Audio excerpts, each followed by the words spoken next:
I was like, holy hell. Did I put the stuff in there you were gonna add, or did you add stuff on top of that? I've got some other stuff. No. I'm not even gonna put it in news. I'm gonna wait till the end and I'm gonna rapid fire that shit. We could rapid fire some of this stuff, honestly. Yeah, I know. I mean, this is like the sports episode somehow. Yeah, I mean, what more can we say about fucking Mass Effect? Come on. All right, let me see what you. Yeah, it's just. It just got a details. release date and Yep. it's. I mean, some what good more can we upgrades. say about it? Yeah, But man. yeah, it's. I mean, that's basically gonna be the thing. The gist of it. All right, that should be our go live. Yep. Waiting on my cat to come back. He has an appointment tomorrow to get his man parts snipped out, and he is not home. Which cat? The orange cat. The only one with the man parts left? The only one with working man parts. The other one fires blanks, I guess. I don't know. I'm not sure how active he is. He doesn't spray or anything, so. All right, I don't see anything you added, Brant, unless I didn't refresh it enough. No. Like I said, I've got it pulled up here locally on my computer. I'm not gonna add it. Just after it, in case I need hashtags, just add it. Close your eyes, Brant. Brant, close your eyes. Solar flare. Don't warn me. That's fine. Yeah, I dodged it on Skype, but then it hit me on OBS. It hit me on like 3-second delay. Solar flare. Solar flare. Yeah, the last 3 things I have is literally just like Game Pass announcements. Oh, those were pretty good. Those were good. I figure since we're doing those, I might as well throw in the PS Now announcements. There was a couple PS Now ones, yeah. And then Apex Legends finally got announced when it's coming out for Switch. So, and there's some stuff that goes along with that. The panic button stuff. Yeah, I was going to mention that panic button came in. Yeah, we read this. Helped Respawn do the Lord's work and port that baby to Switch. Since they're so good at it, they've been like turned into the go-to for shooters, especially because damn. Yeah. Let them go. All right, we got our three viewers. We can probably get started. Thank you, 3. I haven't looked at our stats or anything recently. SoundCloud changed the way they do their reporting. So they used to have that dedicated app. It was called SoundCloud Pulse. And now they built it into the app, and it's called Insights. But I can't find the same type reporting that I was used to looking at on Pulse. Oh, I can't see. It's the only I don't see like an overall stats thing. What, Cesar? This is the only meeting I make sure I come to every week. There's some I skip at work, so don't tell my job. Are you skipping one now? Hell no. They're gonna find us on YouTube and be like, Cesar, you were here at 8:00 every night, every Wednesday night for the past 52 days, 52 weeks. How come you can't make it at work? Let me make sure Koji Kondo doesn't service the DMCA and strike us down. Yes, please. I'll frame it. It'll go right up here. It'll go right up here with my Halo and Sony. Oh, speaking of which, maybe we can add that again. What? Well, the only way you're gonna say nonsense and spin on is the Dragon Quest composer. You're about nonsense and just throw it in the trash. That's the one I won't frame. That's the one you're like nonsense. Yeah, racist bitch.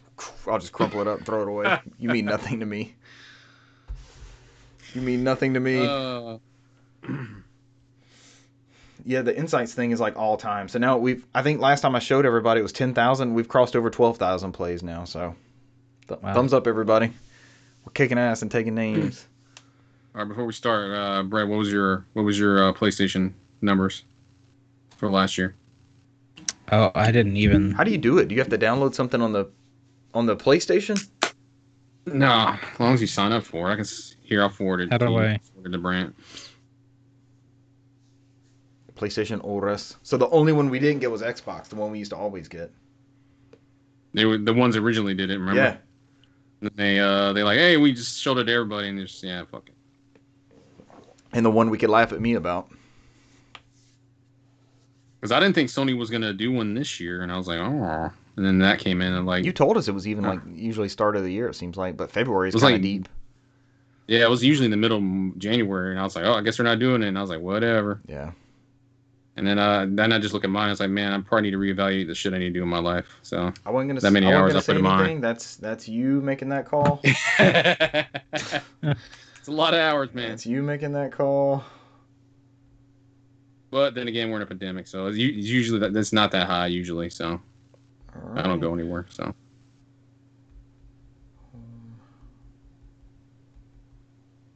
Oh, we also need to kick around too, because dues will be coming up before long, and I don't know if we're gonna stay with SoundCloud hosting or not.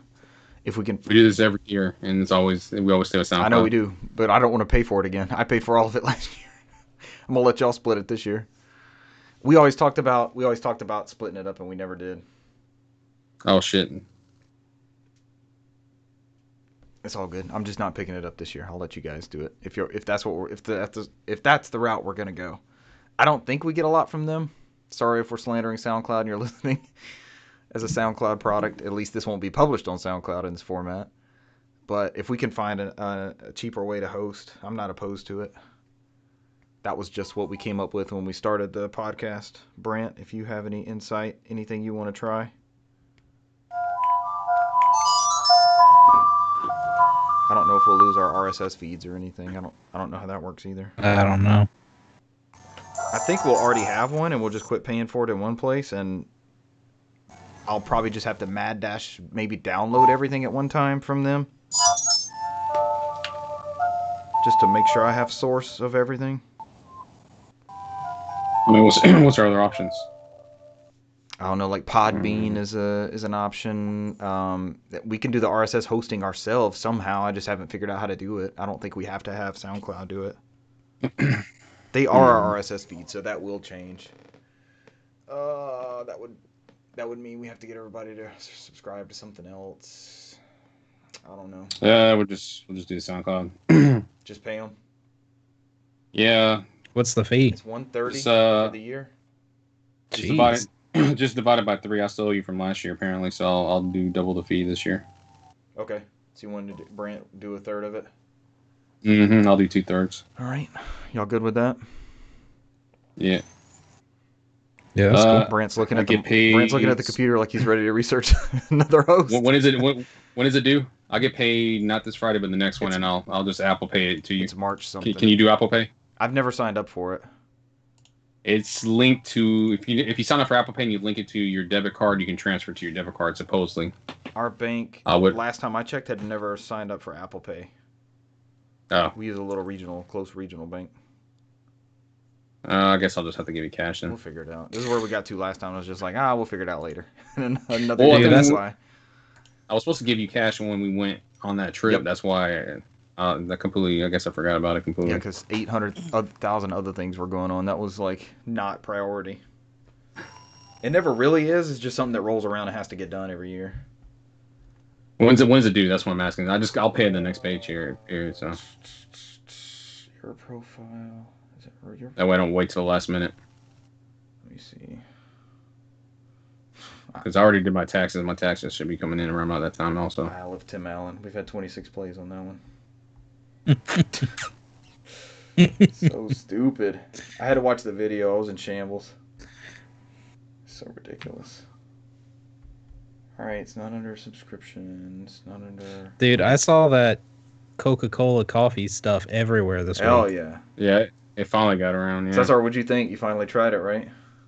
It's pretty good. I like it. Product unavailable. I don't fucking know where this is at. Now I get to lose all my shit. Bullshit. Your insights. That just puts me in that reporting shit.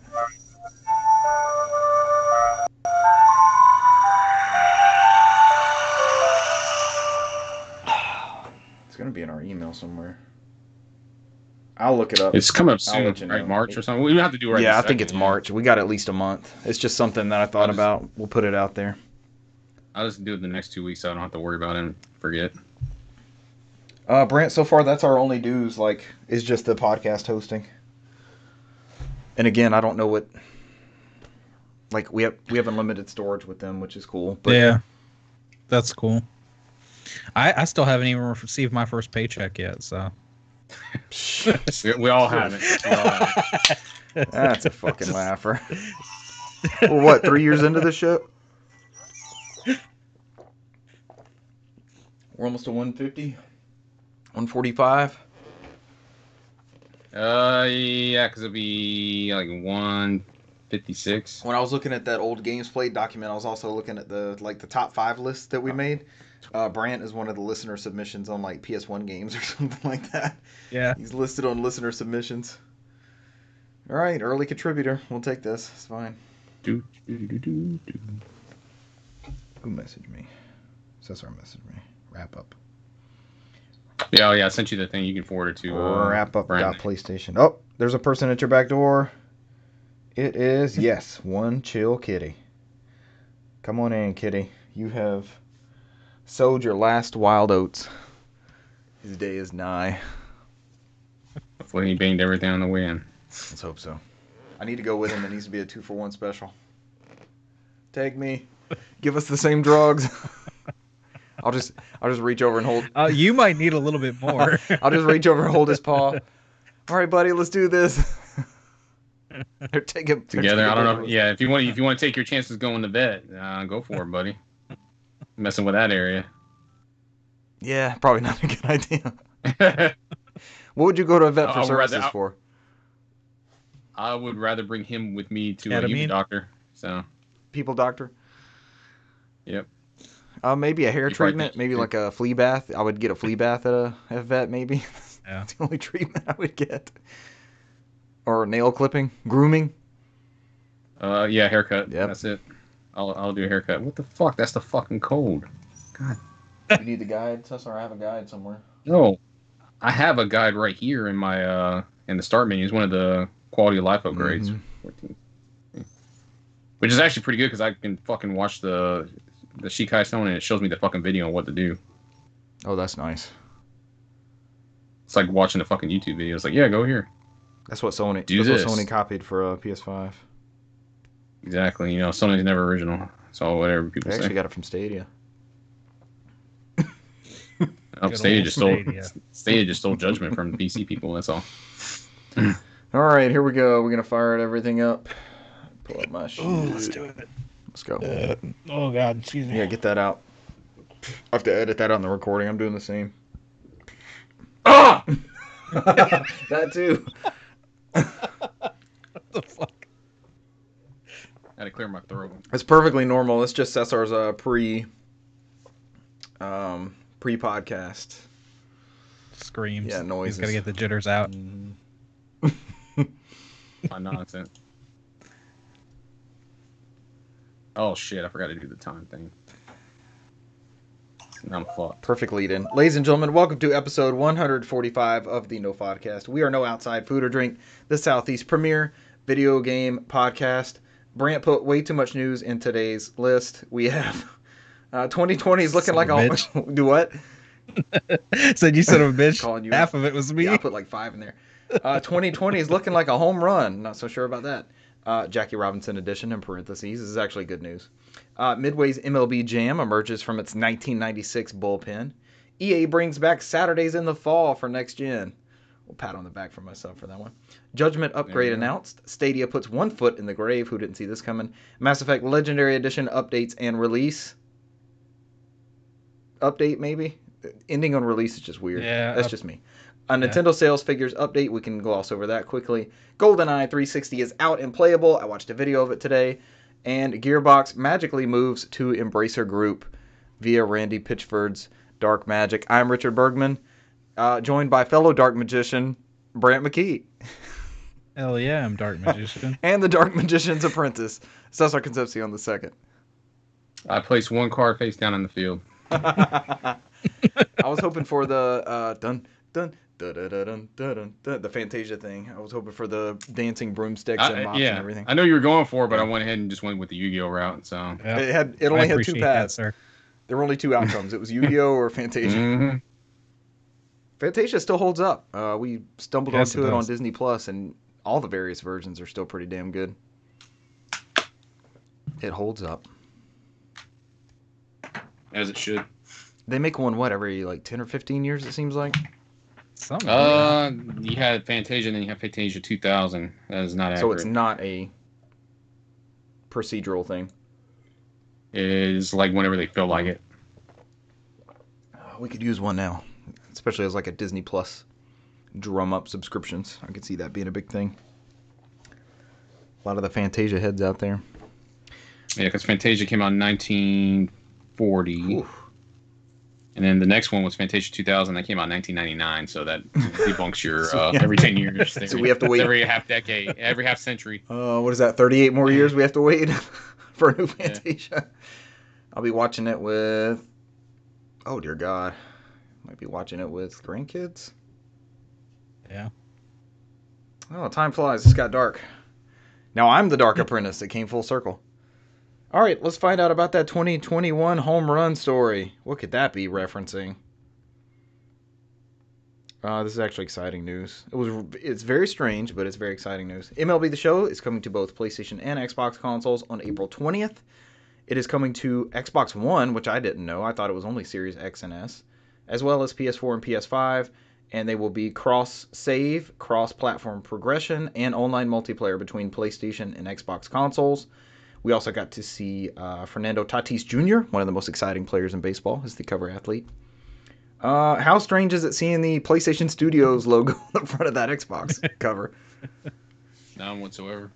It's bizarre, man. It's a little odd. Gosh, I mean, Days Gone is not on Xbox, Brant. No, it's no more odd than having a Switch case that has Xbox Studios That's on funky. it. So hey, man, it's the world we live in. And I had the Minecraft Dungeons for PS4, which has a Microsoft logo on there from Microsoft Game Studios on the case. So that's why I'm like, I'm numb to that. It'd be if you switch it around to me Nintendo on another console, then all right, full circle again. I think PC and Switch copies are going to come maybe next year. I don't think they said. I don't think it said this year. $60 on last gen, $70 on next gen. There's a weird, of course, with Xbox you get the smart delivery.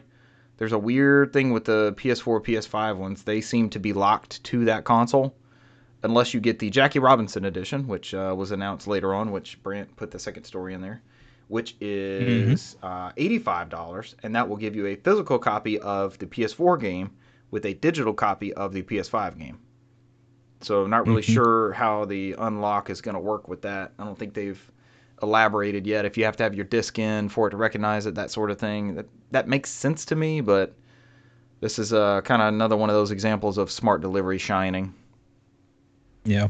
But I think that discrepancy is only going to be as long as we have these cross-gen titles. Like, I think we already talked about Xbox seems to be bailing on a bunch of those titles. Like, I know Cesar played some of the Medium, or beat the Medium, and that was one that I was looking forward to being able to play on console, and it just kind of slipped out and was only on the Series console. So I think this is only kind of a factor until... Well, Sony sold a shit ton of PS4, so it might be a while for the show. The sports games are a little different. They end up casting a longer shadow than your normal first-party studio games. Yeah. We got the show on PS2 and PS3 and like even PSP well into the Vita, so probably get that support for a while on those. This looks good, man. I might get a baseball game for the first time in a long time. Madden for PS5 dropped down to 20 this past week, and I was tempted. I was like, I kind of want to see some next-gen football. and what's funny is, Matt Piscatelli, right? Piscatelli's his name, right? Did you see his PlayStation wrap-up where his top two games was, I think, number one was MLB 2020, and then number two was MLB 2019. He's like, I'm telling him myself. Was it seriously? I know he's a baseball nut. I didn't see his stats. I think he put like 200 hours in one and 150 in the other one. It's like that's all he played that year. Last year. Oh, that's funny. I love the PlayStation wrap up, man. Everybody just posts them online. I'm just looking at the stuff. It's always telling on yourselves. There are some good ones. I need to check mine out too. Mine might be kind of weak for PlayStation this year. Mine was the strongest. This was your strongest year ever? It was. This is the most I played. Brant, were you going to add something there a second ago? Yeah, I was going to go over, the Jackie Robinson edition. This is super cool. Yeah, it comes with a lot of perks. So you mentioned the physical copy plus the next gen upgrade, limited edition steelbook, 4-day early access, downloadable content items, and it goes over all sorts of different items you get. Diamond variety pack, gold choice packs, double daily login rewards. 10 The Show packs and 10,000 stubs for MLB The Show 21. We get lost in this digital currency. We don't know what these are. Yeah.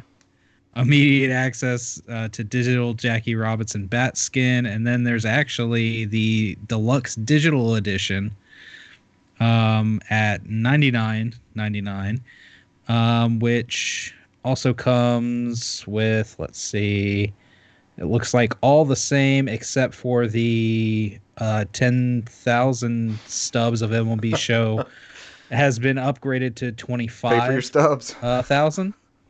And then there is the, let's see, I guess the physical edition here also at 99. This one looks the best. I'm biased for the physical edition, obviously. Comes with new era MLB Show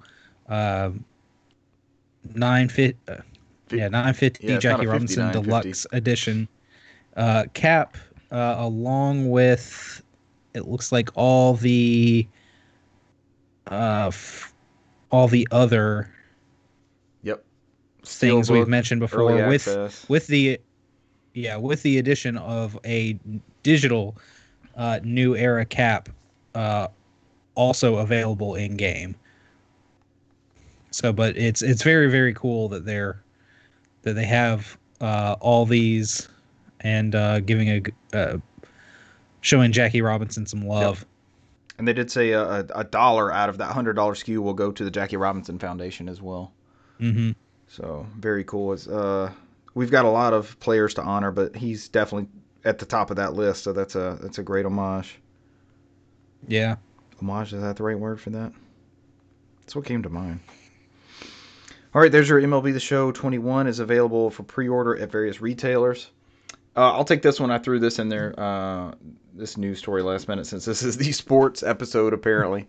A long unreleased arcade game called Power Up Baseball, billed as a sort of MLB Jam by Midway, has been found. And this is a great article. It's on Ars Technica. There's a bunch of stuff. Video Game History Foundation is the one that kind of uncovered it, like Frank Cifaldi and what's her name, Kelsey Lewin. They do God's work over there. But they found a ROM for 1996's Lost Midway arcade game, Power Up Baseball. And the development story of it's just insane. It's on a CD-ROM. It was built for a custom 32-bit arcade platform. And like this is in the heyday of the sports action game like NBA Jam, and we were about to get Blitz, and I think there was another like NBA Jam style spinoff like Hoops or something like that. And we wouldn't get this kind of game until MLB Slugfest with the like on fire mode and all that kind of stuff.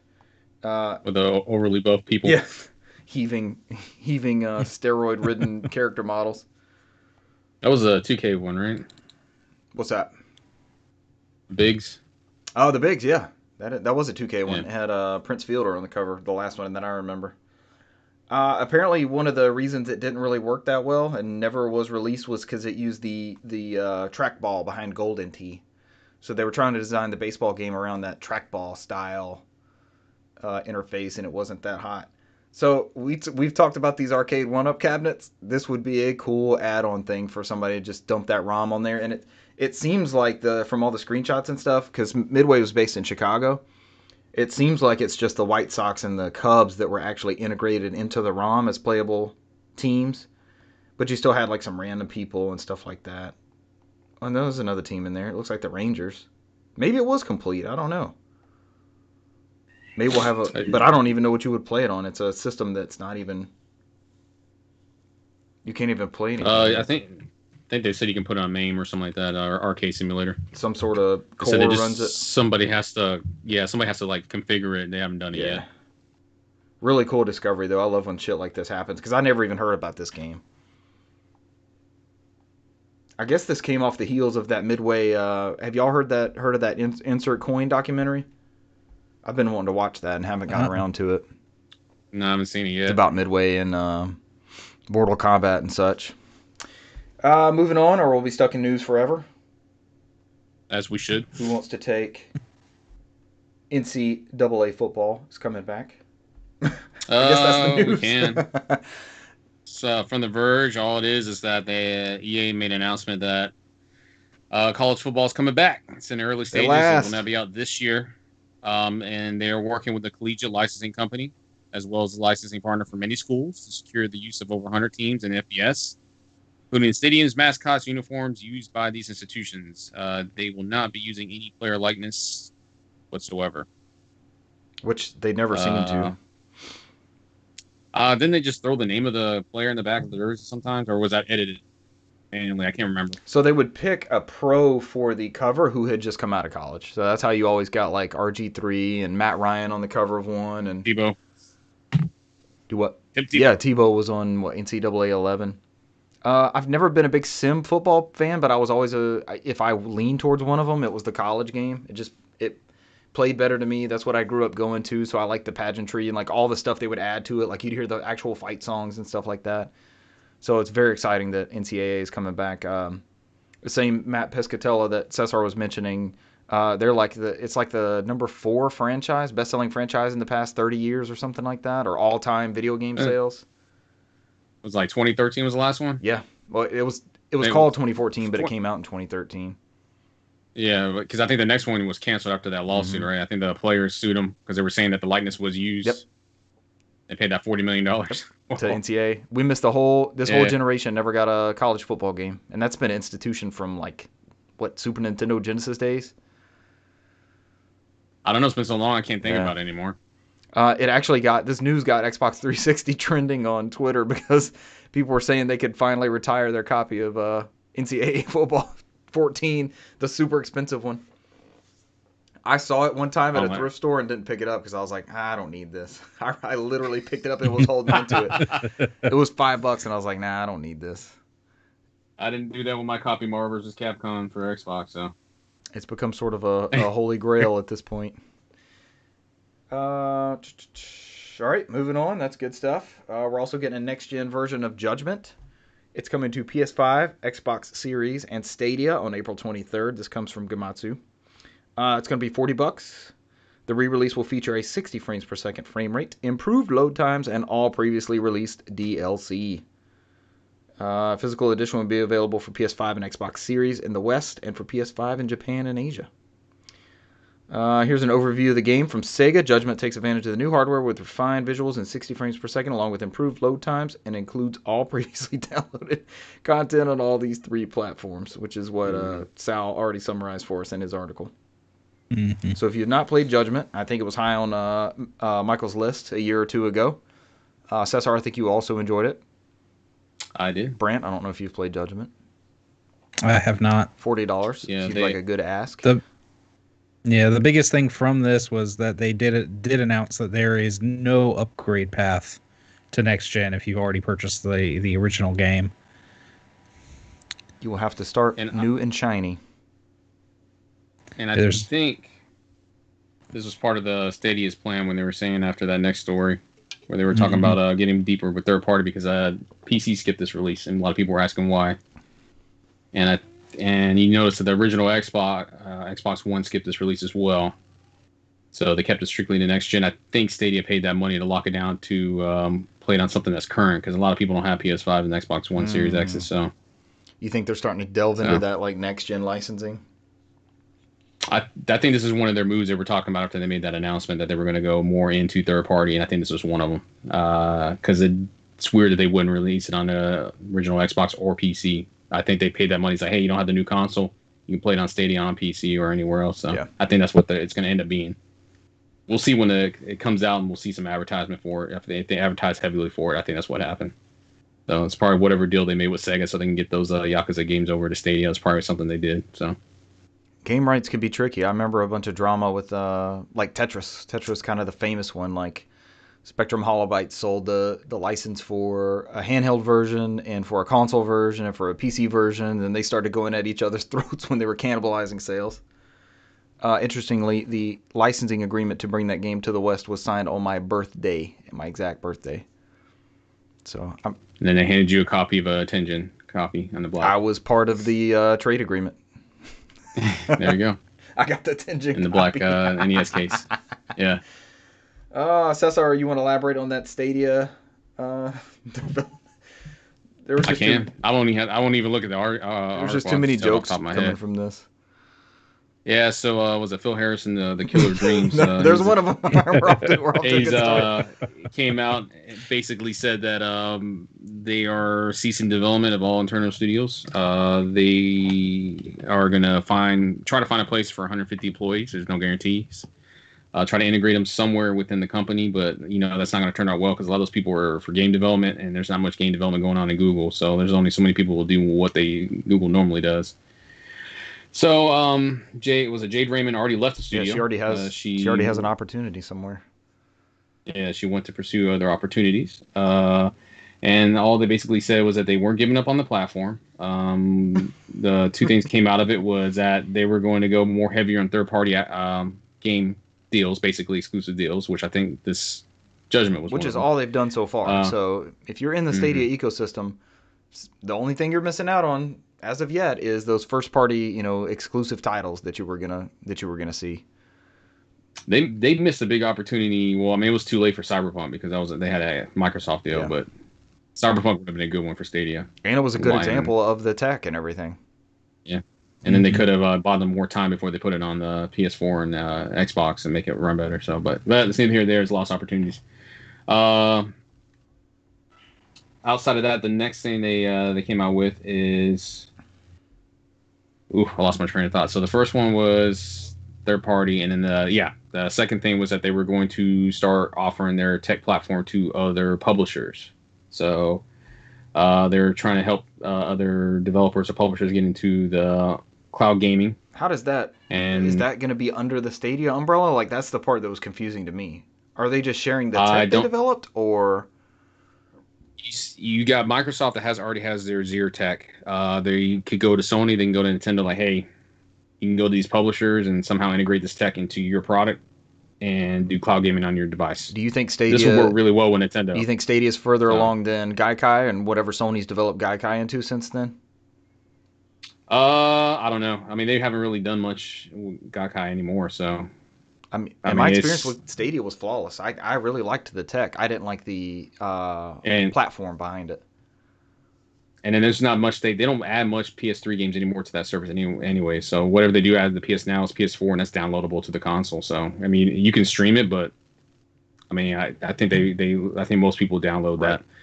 I think it would work. That deal will work well with more Nintendo and go along lines what they're looking for, where they can actually sell individual games versus being locked in behind a Game Pass system, which they're kind of worried about. It seems like. What does their cloud stuff run on? Have we found out like what the Hitman cloud version and that kind of stuff runs on? If you buy those Nintendo versions, I don't know. I think those are done through the developers, so it's whatever they use. So, I'm curious. But which I'm assuming they can probably go this route too and use that tech cloud that they already have for Control and for Hitman on Switch. Control was one of them too. And use the Stadia platform where I have to see, I'm guessing the way they made it sound like you don't have to label it as a Stadia thing, right? Or it could be like how when you fired up a Dreamcast game that's powered by Microsoft something. CE. So it could Windows be just CE. It could be just like a little throwback to something, like a run on Stadia. I mean, you still advertise it, but you don't have to sit there and buy it through Google. So they just kind of rent out that spot to them. So. Right.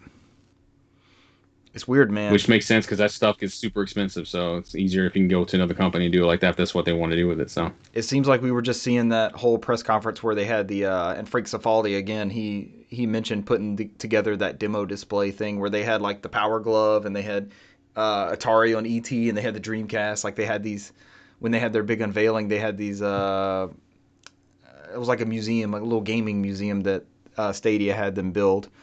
And he was on Twitter saying, hey, full disclosure, they paid us to build this, and they had like two different concepts, two different ideas they wanted to do, and both of them came together to this, and it's not really great. And now Stadia is one of those platforms that's basically alongside those other three.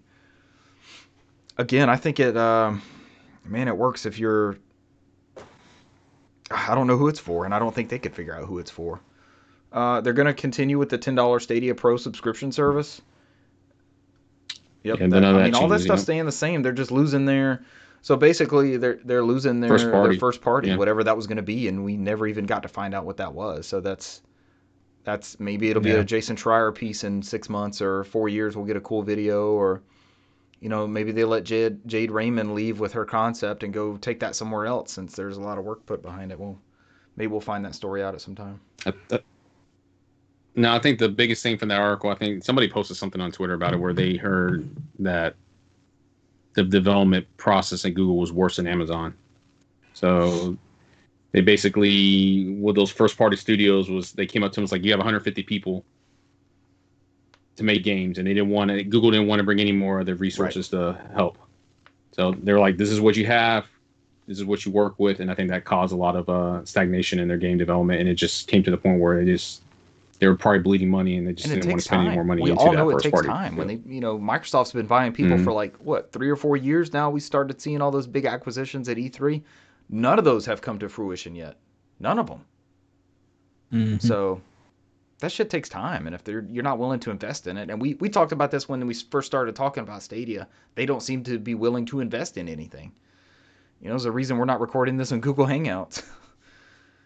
Or weren't we using the Google Messenger at some point as a podcast, Cesar, back in the original days? We did that as a communication between everybody, because that's before we went to the terrorist one afterwards. Terrorist texting network. I was like, and that's why I told you, we got to get off this one, man. Remember? I was like, tapped out. This one. I was like, after I found that out, I was like, no, we can't no be terrorist on this texting one, network. We got to get out. Was that Telegram or Signal? I think they're both shady. Telegram. I was. The next one would have been going online, the Japanese one, but because that one's a weird one. It's like an all built-in social network, like its own Instagram and Twitter, all and everything Facebook all built into that one app. We do need to get something, so I don't have to forward Brant stuff. Brant won't get an iPhone, apparently. He's anti-iPhone, he said. We'll talk about that off air. Hey, everybody has a choice. Yeah. We just coerced our past 2 members to switch for texting convenience. Hey, when Android comes out with a good watch, the watch is where it's at. I'm not gonna hold my breath, so because you see how that's turning out. All right, one foot in the grave for Stadia, as Brant put it. Brant, how would you put Mass Effect Legendary Edition launch details? Pretty legendary. So, Mass Effect Legendary Edition is going to launch for PlayStation 4, Xbox One, and PC via Steam and Origin on May 14th. Let's see. Along with that, they did announce that it's going to have all the single player plus 40 plus downloadable content, story, weapons, armory packs, Mass Effect, of course, Mass Effect 2 and 3 as well, featuring remastered character models, tens of thousands of high-resolution textures, improvements to shaders, video effects, updated lighting, improvement to dramatic shadows, volumetrics, and depth. And it will... Let's see. They've got all sorts of other features, comprehensive world building enhancements, and quality of life improvements. They've said as far as camera controls, combat, which will be nice, especially for Mass Effect 1, and then as well as character creation options. They've updated a lot of the. Yeah, a lot of the like skin tones, hair, makeup, and female shepherd will be able to be selected in all 3 games. This is I didn't play these. This will be my jumping in point for these. But people have been noting on social media and such that the options for our black gaming friends were not as fleshed out before, and that is something they specifically improved. So hairstyle, skin tones, everything for our black gaming friends, they went above and beyond. It should have been like this to start with, but this is rectified, so this is a great time to reflect on that being done in this remaster. They recognized something that was a shortcoming the first go around and fixed that. So that's more representation for everybody. Great thing. And that was, I think that's pretty much all they talked about. I mean, I think it goes in. Some of this article from Sal Romano on Gamatsu goes over some of the nitty gritty on some of this stuff, but he summarized all of it pretty well. Is there anything missing from this that you guys know of? Just looking at that DLC list, is there anything notable, or is it pretty much everything? I think it's everything. I'm That's looking awesome. over it, but I think it's everything. Brent, did you play all these? I know Cesar's a noted fan. I played a little of 2, and I know I played all of 3, but I mean it's been, gosh, so long ago. You're gonna jump And back in on this? oh yeah, because I know 1 was one of those games I skipped it, and after playing um 2 and 3, I tried to go back, and it was Yeah. it just the controls and everything were so dated. It was not good. I got But pretty far into the first one and took that ship. It was almost like a Final Fantasy 1. Like I went to some island that I wasn't supposed to be on, and everything was way overpowered. Or Xenoblade Chronicles, I guess, is the new analogy. Like you get stuck somewhere and it's like I can't get out of here, and I was stuck on that Mako thing. But these are Mako for life. Mako for life. Big improvements across the board. There's some really cool screenshots where they'll break down different clips. Like here's this scene in the original. Here's what it looks like in the Legendary Edition. And these are all in native 4K HDR. For PC, you get 21:9 and DirectX 11 support. Quality versus frame rate modes on everything, which I'm always down for. I love seeing that. The first Mass Effect game. Enjoy improved aiming and weapons balance, sound effects, better Mako controls, input controls, squad behavior, cover behavior, and gameplay cameras. So, an improved engine on that one. I'm sure the purist will be hearing various opinions. I don't know. That AI was pretty garbage. So I don't think I got far enough in it to where the Mako broke me, so maybe I suffered from part of that. Look forward to that May 14th. Next up, there's some Nintendo sales numbers. They do this every once in a while. We'll go over it briefly since we don't really do NPD stuff anymore. Thank God. Go ahead. Thank God. You said thank God. Yeah, NPD was kind of a drag. It was interesting for us, but it definitely was like all right, we should have like summarized it a little better. But this is definitely a big achievement. We should note this. Yep. All right, so the Nintendo Switch actually officially, this is from GameIndustry.biz. It has overtaken the 3DS in sales. It's reached lifetime sales of 79.87 million, eclipsing the 74 million. Nope. Where's the 3DS? How did I miss it? And I went screaming past it. It was just over the 3DS either way. Yeah. Yeah, it's not in this one. But it was like a million over it at this point. Yeah. The console is currently fifth selling machine behind the DS at 154 million, the Wii at 101.6 million, the Game Boy at 118.7 million, and the Game Boy Advance at 81.5 million. Damn, the GBA sold that many. Oh. Yeah. Remember they were going to make another successor to the Game Boy along with the DS, and the DS just freaking took off. Yep. 532 million Switch games have been sold, putting it just behind DS and Wii as far as software sales. A cool fact for that is a third of... Is it a third?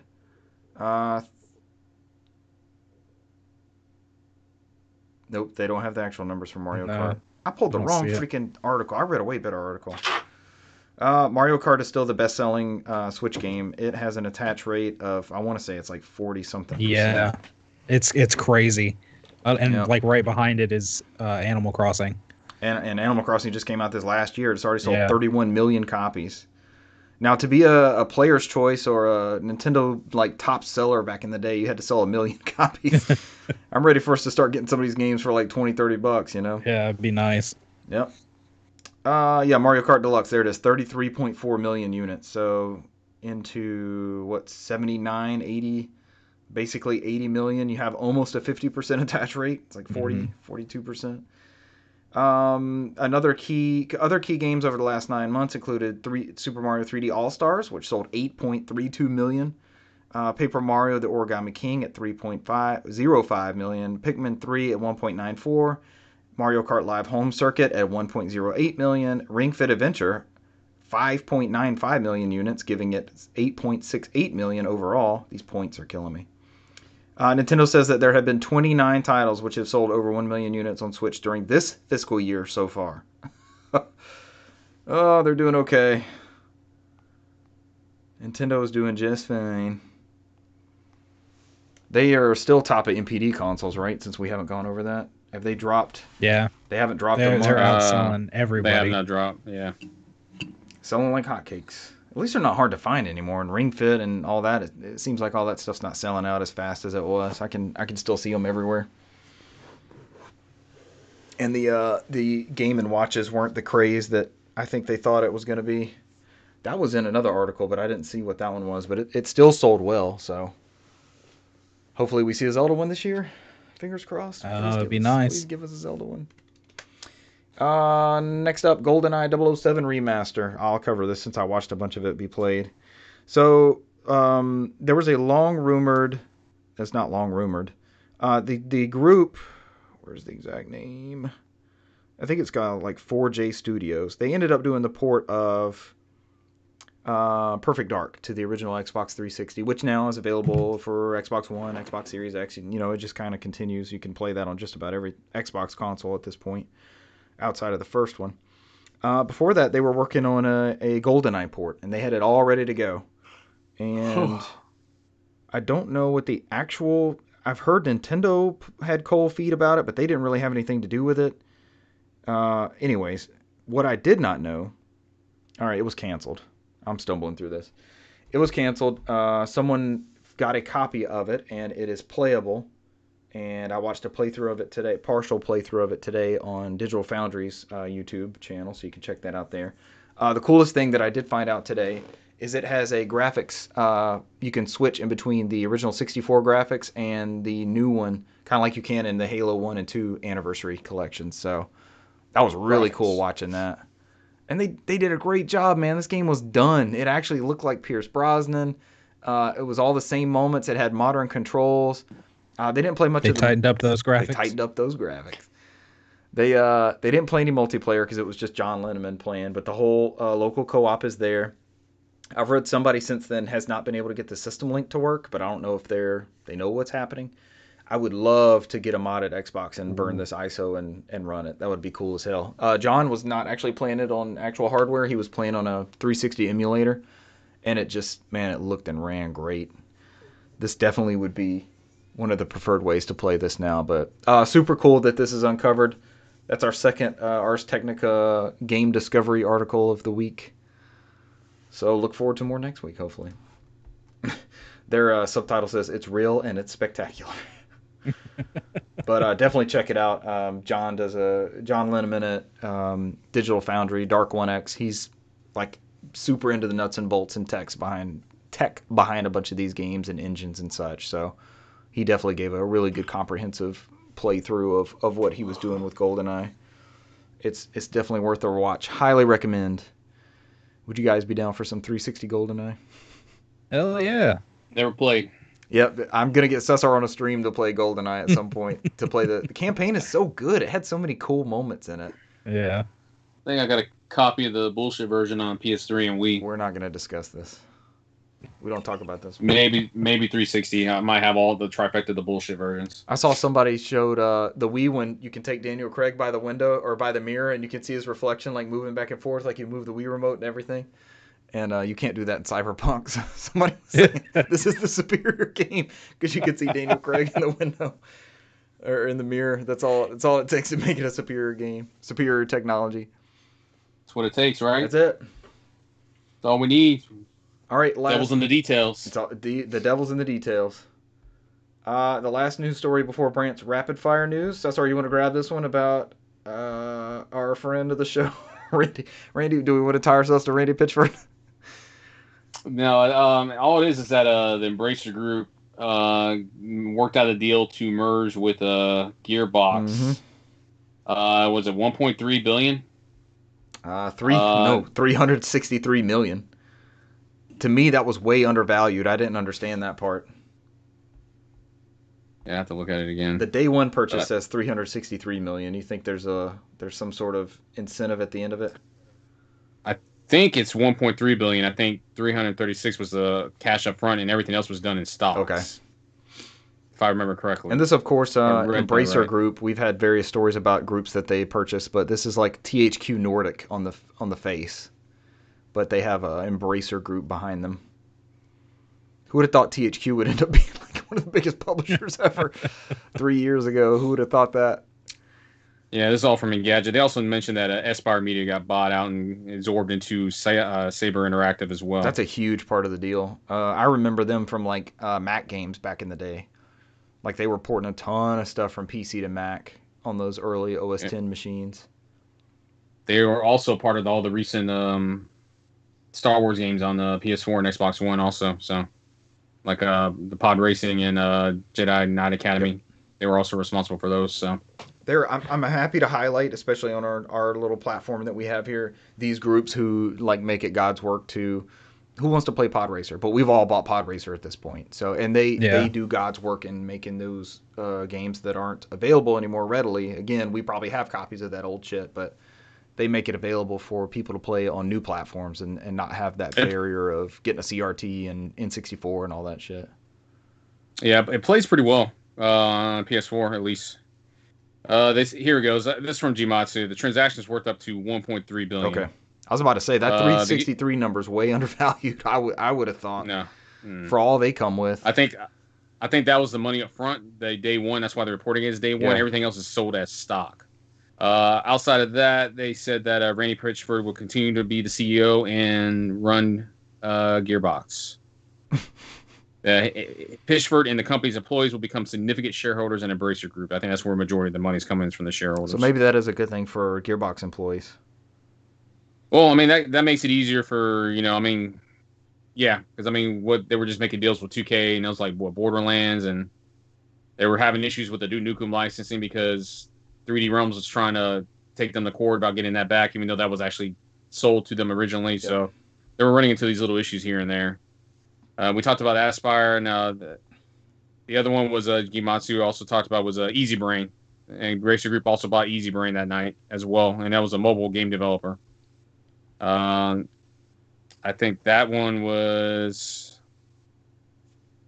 I'm looking at it now. This is all from Sal Romano Gematsu. I don't think they disclosed how much that one was. It just said that it was.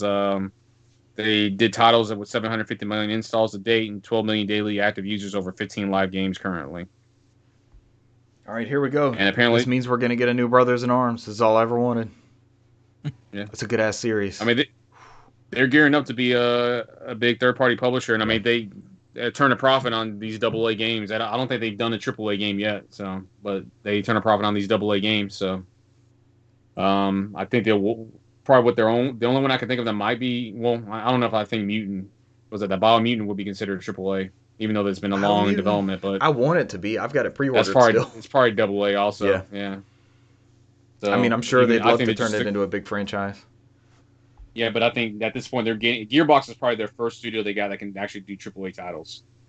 So we'll see what happens in the future. Gearbox is known for porting Half-Life. That's kind of how they made their mark. The Brothers in Arms series. Blue Shift, right? Do what? Cold Blue or Blue Shift or something like that. They did those Opposing Force and Blue Shift. And then they did the Dreamcast and PS2 ports that included Half-Life Decay, the PS2 one specifically. They also did a large amount of work on both the retail release of Counter-Strike and the main portion of Counter-Strike Condition Zero. Duke Nukem series, SSR notes. It's kind of up in the air. They're known for MOBA raging success Battleborn, which just closed down and we never played it. I thought we all promised to play Battleborn. Yeah, I mean, it's a fucking coaster now. You can't play single player without an online server. So yep. It's just a coaster. Do you have a copy of Battleborn? Yep. I think I got one for Five Below. Oh. Do they still have People Can Fly under them? No. They separated? Yep. Yes. It looks like People Can Fly is on their own. Parent is Epic Games now. No, it was 2007 to 2015. Now it's nobody. Cool. Yeah, because remember they bought them when they did Gears. Remember? Yep. It does not look like I have a copy of Battleborn. It's a coaster. Get out your coaster. I guess I dodged that bullet. That is definitely a bullet. Yeah. Somehow I don't have one. Whatever. I don't feel sad. So. Like I said, I must have got it at Five Below just as a curiosity. I thought we were gonna play it. It went free to play at some point, right? Yeah, I could have sworn I had a copy, but I guess maybe not. I don't know. Oh well. It seems like one of those bullshit PlayStation Nothing Plus titles we would have lost. gotten at some point. Like, we don't have anything for this month. Let's throw Battleborn in there. They can have Battleborn. Let them make Battleborn. Let them fight. Let them fight over Battleborn. All right, Brant, what are your last news bits we're going to fire through? We're making good time, so we're okay. Yeah.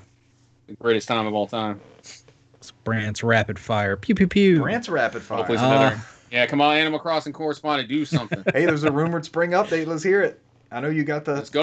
Oh, no. I'm not even going to do it. So, first I want to talk about, let's see, we got news, an update about Apex Legend coming to Switch. Oh, that's a big one. So the developers came out and said that it's going to be on Switch March 9th. Update? I do have Battleborn. I'm sorry, everybody. Oh, no. Take it out. It's still sealed. Oh, it's still sealed. Sorry, continue, my bad. That's awesome.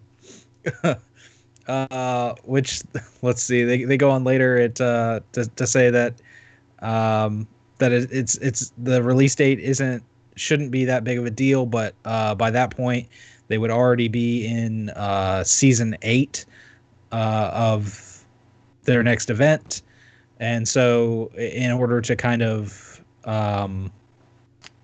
I guess compensate players who are going to be buying it on Switch as well, they're granting the Switch players the first 30 levels of the current battle pass for free, and also double XP for anybody playing on Switch for the first 2 weeks after launch.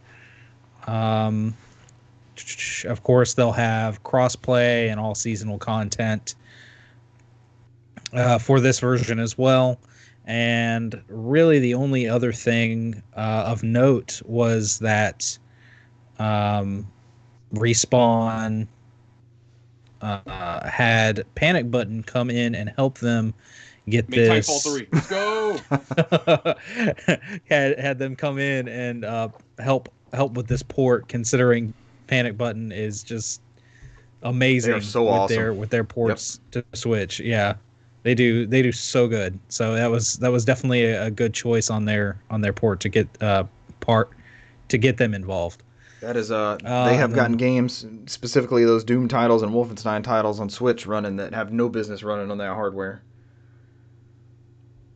Let's see. All right. My other one, let's see, was the Oh, they did Rocket League too. I didn't know that. Yeah, they did Rocket League for Switch as well. So we have some updates to the Game Pass February 2021. Wolfenstein Youngblood. Let's see. It looks like Jurassic Park Evolution. The Park Builder, narrated by Ian Malcolm himself, Dr. Ian Malcolm. Or which one was better, the Genesis one or the Super Nintendo one? I have Jurassic Park. Yeah, I think I only ever played the Super Nintendo and Game Boy ones. I didn't mean to interrupt, but that popped in my head. The Genesis one with the platformer is the one I always liked the most. I don't remember those games being good at all. The Game Boy one was hard as fuck. That Super Nintendo one with over the thing? Yep, the top down. I'm sorry, Brent. That just You're good. Velociraptors chasing your ass. Trying to see the other titles here. It looks like the Falconeer, Final Fantasy 12, Ghost of a Tale, Project Winter. Ghost of a Tale has been on my PC wish list for a while, so I may try that out with Game Pass Ultimate. And then what is this? Stealth 2, Game of Clones.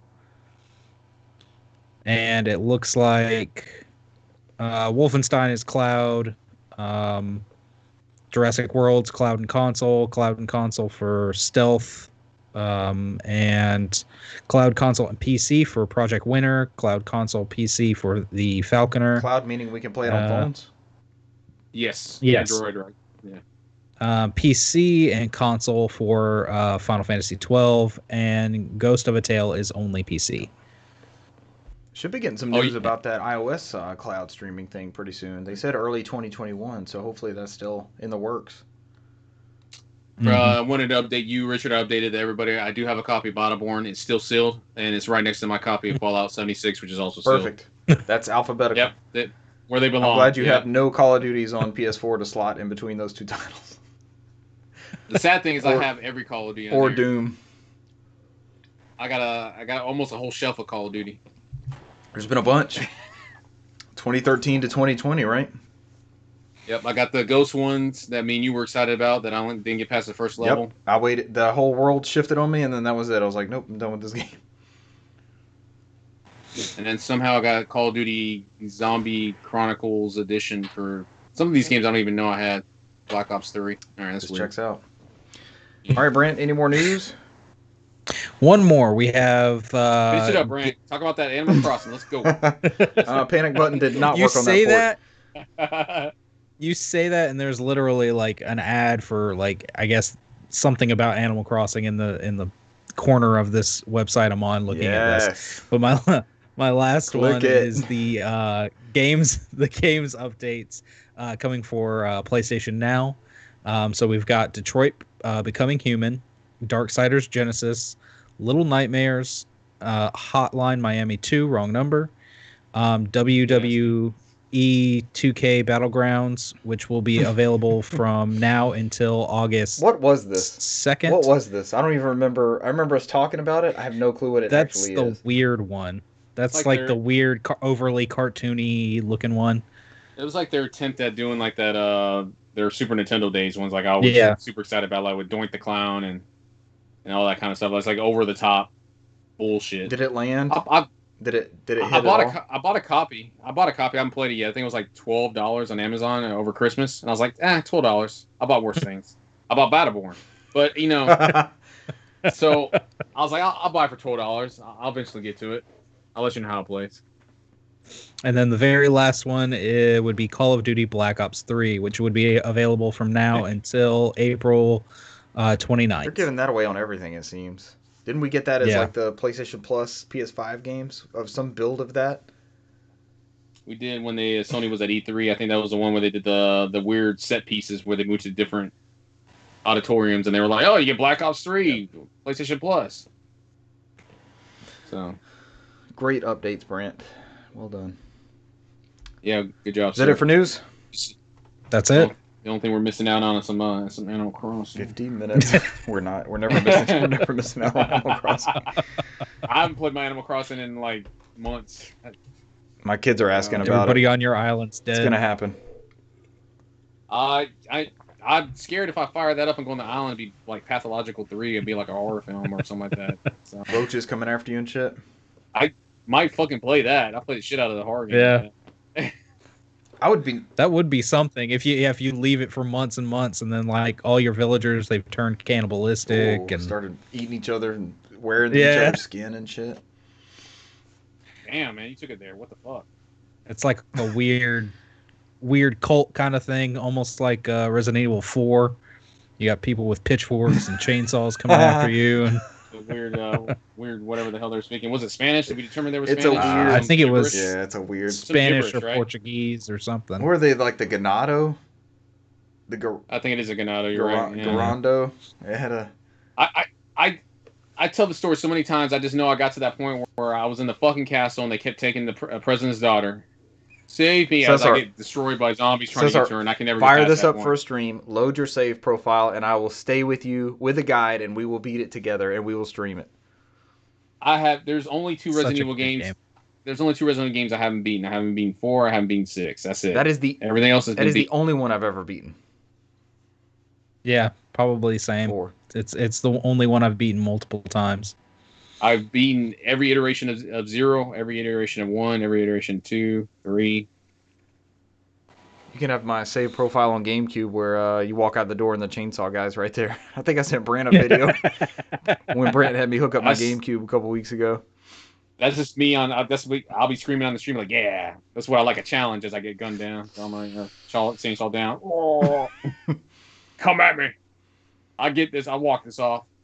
Well, he caught me like I was running around. I didn't think it would be a big deal. Like I could get away from him, and my kids were wandering through, like they play back and forth. And he caught up to me, and I was like, get out, yo, go. Cause that shit's grisly, man. His head like rolls across the ground and stuff. Yeah. It's this. I'm like, cause he just like lays into you, and you're standing there like, ah. And there's multiple animations. Blood spraying I've died to him everywhere. several times Oh yeah. on that save profile. There's multiple head cutting animations where he gets you. Mm-hmm. It's mostly just frustration when you play games like that. But like, this is bullshit. It's not even the hard part. It's just, oh great, I don't know how that. Well, he's a one-hit kill. Like he latches onto you, and then you're just all right. Mm-hmm. I'll put the controller down and let this little animation play through as he cuts my head off, and it rolls across the floor. That's usually me. I'm like, fucking great, thanks. I forgot I'm not trying to get... I was watching this in the GoldenEye playthrough. I forgot when you died on that, it would show you dying like in 4 different camera angles. Like it would then show Bond like crumpling over and being shot from different angles. Like it just does it over and over and over until you reload the save. That's still one of the most memorable memories for me is Perfect Dark with the music as you die. The blood dripping down like it did in GoldenEye. Hey man, we had to have GoldenEye so we could have Perfect Dark. I'll stand by it. I love me some Perfect Dark, man. I'll never regret my decision playing the shit out of that game. So, let's stay on the 64 kick as we go into games played. Did I talk about my Retro Fighters experience a couple weeks ago? The controller that broke. You did, yeah. And then we went to deep discussion about did mine ever fuck up on me? Okay, perfect. So I was moping about it the other day. Like I was looking at the controller, like fuck, and it. So there's 3 prongs. If you look on the inside of the 64 controller, there's 3 prongs that go into the console, right? And there's 4 controller slots. I've been using this 64 for years. I've plugged hundreds of controllers into it. So that's when you were here over Christmas, this is the one we played on. We literally played on the 64. And as I unplugged the Nano controller, right? Yeah, this is it's called the Brawler. This one is called the Brawler. So as I pulled, I hold it by the base and I pulled it out. I never yank cables or anything. I have controllers from 40 years ago that still work. And it just splintered, man. And it was no plastic broken or anything. And it was just the 3 prongs that go on the inside were out. There was some kind of lock. And then the mechanism that kind of clasps onto that end piece was they're just in pieces. So I reached out to him. I was moping about it on the internet. I was like, you know what? I spent more time trying to fix this fucker than I have using it. And I've only played like 3 rounds of Blitz on it. I've tried out I beat the Deku Tree in Ocarina and maybe played some Perfect Dark or something, and that's it. So I just I sent a thing to their support. I looked it up on Twitter. I sent a quick thing to their support. I was like, hey, I'm a backer. Your products look great, but honestly, I said, what I just mentioned. I've spent more time fixing them, it seems like. He's like, hey, cool. We've had this happen, but it didn't seem to be as widespread as the trigger button thing that everyone did. We appreciate you just fixing the controller yourself before. He's like, give me your backer number and your new address, and we'll get you one shipped. And I got to give it to him. In 3 days, I had a new Brawler 64. They just sent me another one. So, I'll be quick to call out something that doesn't work, but I also have to give them props when they fix the issue. So, I'll have to plug that one in and unplug it 80 times and see if it crumbles. What I need you to do is go ahead and send a message to the Polymega team on Twitter and let me know how that goes. I'm seriously considering. I think I paid $300 or $400 for that thing. I'm seriously considering getting my money back and spending it on FPGA at this point. I'm getting kind of frustrated. You got even more in it than I do. Should I just go nuclear and just cancel? I'm right there. I think it's supposed to ship this month, and I don't mean to derail your talks. I think I'm going to give them this month. If it moves past February, then I'm out done. too. Yeah, I'm out just like you are, sir. We are almost halfway. I think they're supposed to be like the middle of the month, and they haven't done an update about it being pushed back. This is super last minute. So if they do it again, I think this is the most last minute they ever done. Because I sent you that thing where they said they told everybody they canceled their Walmart pre-orders. Order from them. That story's getting darker and darker, and even though people got review units and all that kind of stuff, nope, I'm losing interest, and I think I'd rather put it towards a mister at this point. Yeah, I think I get more use out of it. Even if I think I got a bad feeling. I think that we're gonna get that first shipment, and then the company's gonna go and disappear, and everybody's like, "Where's my shit?" And we're like, "No support, no nothing." Yeah. I mean, not everybody get their consoles. I think it's gonna go out to like the people pre-ordering like 2018 or 2019. whoever did anything on 2020 don't get theirs at all. You know what I mean? I think Maybe we should hold on to they're it. just gonna go under. Maybe we should hold on to it. It'll be the new Holy Grail. Fucking Polymega. I was super excited about that too, man. You and me both. But it's getting more and more I'm sorry. frustrating. Nah, we got to vent. We got to vent together. This is part of our hobby. I wanted to air that out. Your story, you had luck with the Retro Brawler. I wanted you to go out there and be like, hey, guys, let's go. Polymega, you know, where's my shit? All right, moving on to happier stories. I'm playing more Metroid Prime. I actually beat the boss that I got stuck on in 2002. That game is fucking awesome. So that's how I know you said you kind of mainly get to that. You beat the entry part and get to the level, the main planet, and that's it. This is a masterpiece, man. That is correct. It legit holds up even to this day. Brant, is this one you've played before? I feel like we talk about it every week, and I can never remember people's impressions. I've played a little bit of it. Oh my god, it's good. And it's, for some reason, it's scratching that Zelda itch. Like the puzzle that I just did to get an energy tank, because energy tanks aren't mandatory, but they're not just handing them out either. So it's not like a required item to progress, but it also helps you. It gives you a whole nother life bar. So, and I've made it through half. I think I'm about halfway through the game, and I've made it through with 2 life bars so far.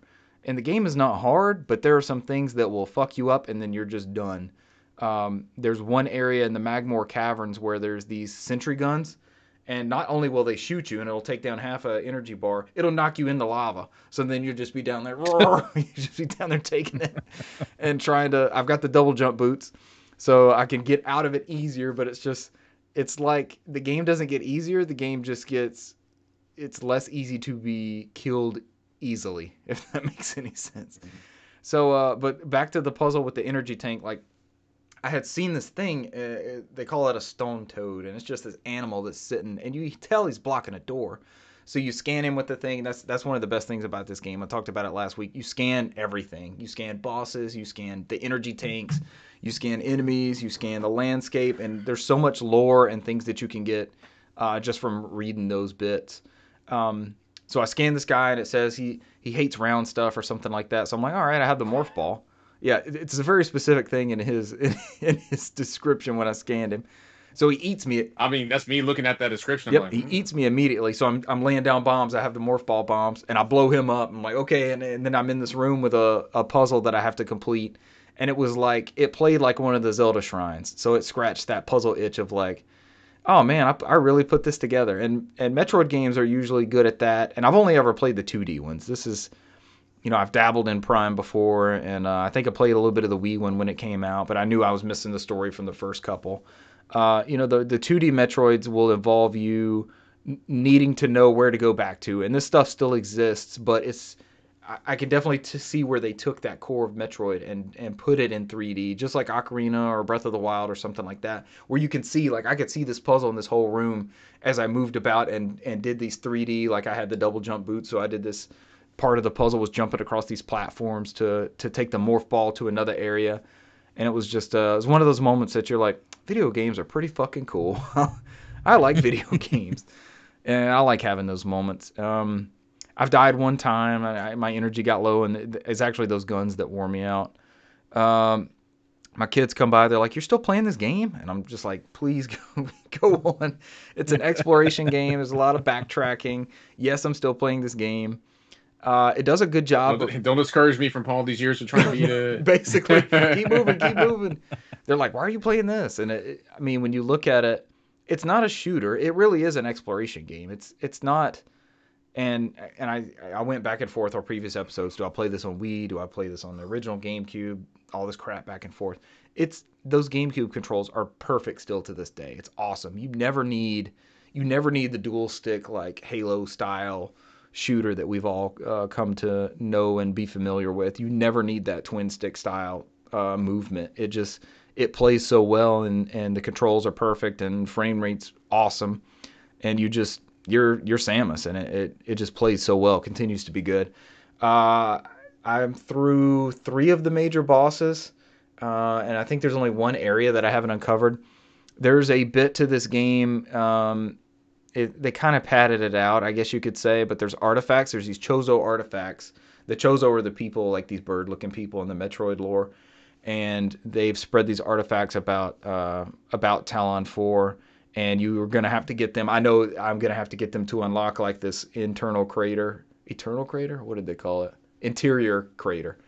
So like all the evil and all the poison and stuff that ran off the Chozo years before and turned them into ghosts apparently in the lore that you're reading. I don't know where it's going.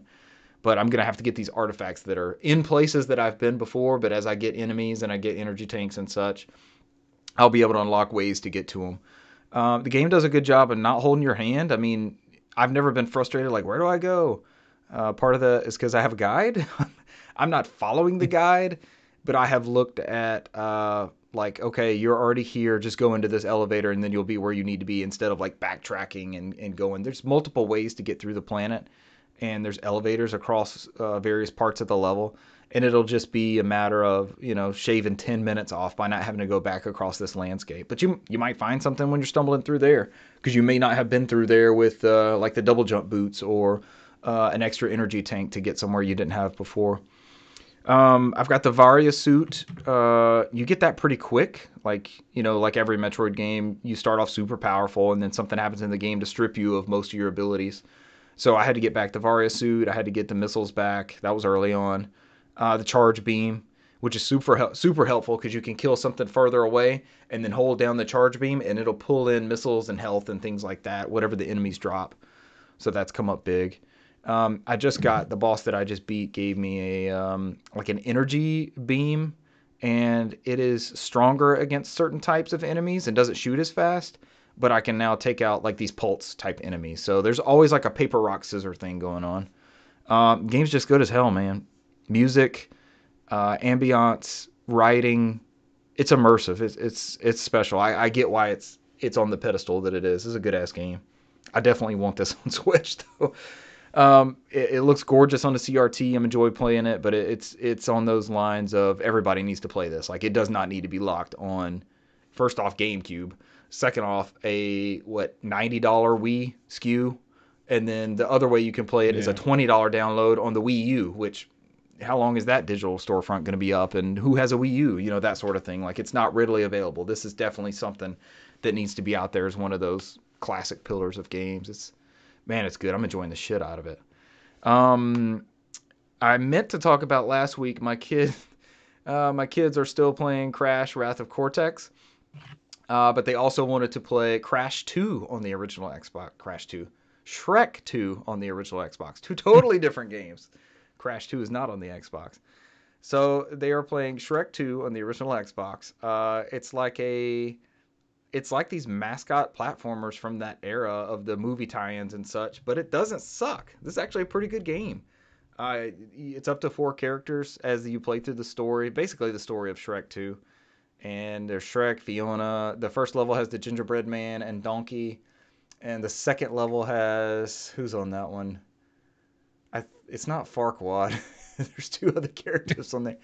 But I legit had to look at the instruction manual to see if these were the real voices, like if it was Eddie Murphy and Cameron Diaz and Mike Myers. Like I had to look and see. It sounds that good. So this is kind of I don't want to use the word hidden gem. That's kind of a YouTube retro gaming faux pas at this point, but they're really enjoying it. It's not difficult, and it does teach some good game mechanics as far as, okay, there's a gate in front of us. And you remember the magic mirror from the Shrek movies that talks and says all kind of crazy shit? There's always one of those in the level, and you can go to the mirror, and the mirror will give you a hint. Like, Donkey's special kick should be able to take down that gate. And it'll, there's some sort of thing. And with it just being the 2 of them playing, they can hit Y to switch between characters. And each character has a special move that fills up. And it's not like a cooldown or anything. Like, it fills up every 10 seconds or so. It's not like a frustrating wait or anything. So they're enjoying playing through that and switching between the characters. They fight over the characters sometimes, which we're back to the Super Mario 3D World effect. Brent, don't laugh at me. You only have one. He gets to pick what he wants. I guess he fights you. Yeah. But they fight over the princess sometimes, and then they'll find a cool thing, like the gingerbread man could throw the cane, and then so now that was the character to play as all of a sudden. So they'll switch between those. Did I play anything else? I don't think I popped in anything. I downloaded Panzer Dragoon for the Switch. For some reason, it was like $6 on the eShop, and I should have mentioned it when that sale was going live because that's everybody should just immediately purchase that. I had only played the Stadia version so far, so that's what I have to compare it to, but it played really, really well. Famously they lost that Saturn source code, so it's not a rebuild of that Saturn game. It's a reimagining, but having played Panzer Dragoon fairly recently on Saturn, playing that, it's like, okay, this is it. They did it. And I look forward to what they do with Panzer Dragoon Zwei. I beat the first 2 levels on that on easy. Forgive me. I'll never beat the OG Panzer Dragoon arcade style. Still waiting for them to come out with their House of the Dead remakes. Are they working on? Is that same group doing those? Somebody near or adjacent to them, if I remember correctly. I found a 4x3 VGA monitor. This is some of my bullshit, so everybody can tune out who doesn't like the bullshit, but I'll stay brief. And I fired up some Dreamcast games. I'd had trouble with my VGA. I have a performance branded VGA box for the Dreamcast, and I've been running S-Video out of it just because anytime I hook VGA up to it, something just wasn't quite right. But this is I can't remember this model. It's a Samsung, it's like a 2005 era 4x3 VGA monitor. And I played some Virtua Tennis. I failed miserably at some Sega Rally 2. And I popped something else in. It's funny because that one literally said it was powered by Windows CE. It might have been Soul Calibur. But I just kind of messed around with that and messed with the color settings. But I got it working. It looks beautiful. And this particular monitor is going to be my Dreamcast monitor. It just looks so good. And Dreamcast was in that in-between, kind of HD, kind of not, but these games that run on VGA, and there's only about 6 or 7 Dreamcast games that don't run natively in VGA, which can be patched out. If you burn a ROM with the, it's just one change in the code that literally enables the 480p VGA. But man, it still looks good on a CRT, but you could see where they were going with VGA style stuff. I actually ordered a Xbox 360 VGA cable. They're only $10 on Amazon, brand new from Microsoft. So I'm going to hook up that. I want to see, there's this long list of 4x3 native Xbox 360 games. Surprisingly, like Gears of War 3 is one of them. You can play that natively in 4x3. So there's a couple of those. I just want to fire up a 360 and just kind of see how it looks on that. And that might give us another Halo TV eventually. If this virus ends up going away and we can actually all hang out and see each other again. Y'all remember last year, Halo was kind of like the last hurrah of, we didn't even know what was coming for us. And we all got together and played games and had a good time. And since then, there's been no social gatherings of that level, which sucks. I would do Halo again. I got way more room for Halo now. Cesar's only been here a couple times. Brant, you've never been able to come and hang out, so I'm definitely ready for those days again. I played something else on Switch. Super Mario Odyssey. I had a code for Mario Odyssey, and they still have it. I meant to mention this to y'all. But Walmart has a SKU that has Mario Odyssey and a Pro controller for $70, I think it is. Which is like either $10 or $15 more than the Switch controller by itself, the Pro controller. And I needed a second one. I told y'all a couple weeks ago about doing the setup with like 2 controllers of everything. It just stays charged. So I went ahead and grabbed that. Downloaded my code, put it on my memory card, and fired up the save where I was at. And actually unlocked a couple moons. It's a pretty good game. It reminded me of where I got to when I first played it. Like there's so much to do, which is not a bad thing, but it definitely moved more towards the Donkey Kong 64 era of that, all these different things you can find versus the simplicity, like the pureness of like Mario 64 or Mario Sunshine. Great ass game, beautiful. I played some on handheld, I played some on TV, upscaled, it looked great. And that's an awesome game. I don't know if I'll go back to it soon-ish, but that's still a good ass game. It's just so much to do. That might be one to play with the kids eventually too. I'm going to try to get the 3D World for Switch and see if we have any better luck. Maybe there's some more multiplayer-friendly modes in that, or an extra princess or something, and we can try that out. Not have to fight over characters. But I think it's only Peach in that one, right? I haven't played it enough to verify. Is Rosalina? I can't remember if Rosalina's in the. They do pretty good job with those deluxe ones. We'll see. Yeah, Rosalita. we got another 9 more days. Also want to play Pikmin. They discovered Pikmin on something. And Brent can attest to this with kids, but like they'll see something and latch onto it, and it's just so funny how it becomes a thing. And it's like my youngest has a thing for Luigi's Mansion, and it's because they saw the commercials last year when it came out. So she'll see Luigi's Mansion like in my game room. She's drawn to the GameCube copy, and she's like Luigi's Mansion. So I'm gonna try to, since the GameCube's hooked up, I'm gonna try to find a way to just surprise her with it and have the controller. And I think that first one is fairly, again, they don't have to like complete the game. They just like to explore and walk around, and I think they'll have fun. Hell, me and Cesar had fun humping the furniture when we did our playthrough. That was a good. Oh, for the That's points? funny. Oh. And I think that might help them with like the dual stick stuff. I don't know. We're kicking around doing that, and it might be a good time because they both got 2DSs from Santa Claus, so that Luigi's Mansion Dark Moon might be a possibility in our future too. But it's so funny how they'll see something and just latch onto it, and it's a thing. Like, how do you know Luigi's Mansion? And now it's Pikmin. They found something with Pikmin on it and was like, "What is this?" And I'm like, "It's Pikmin."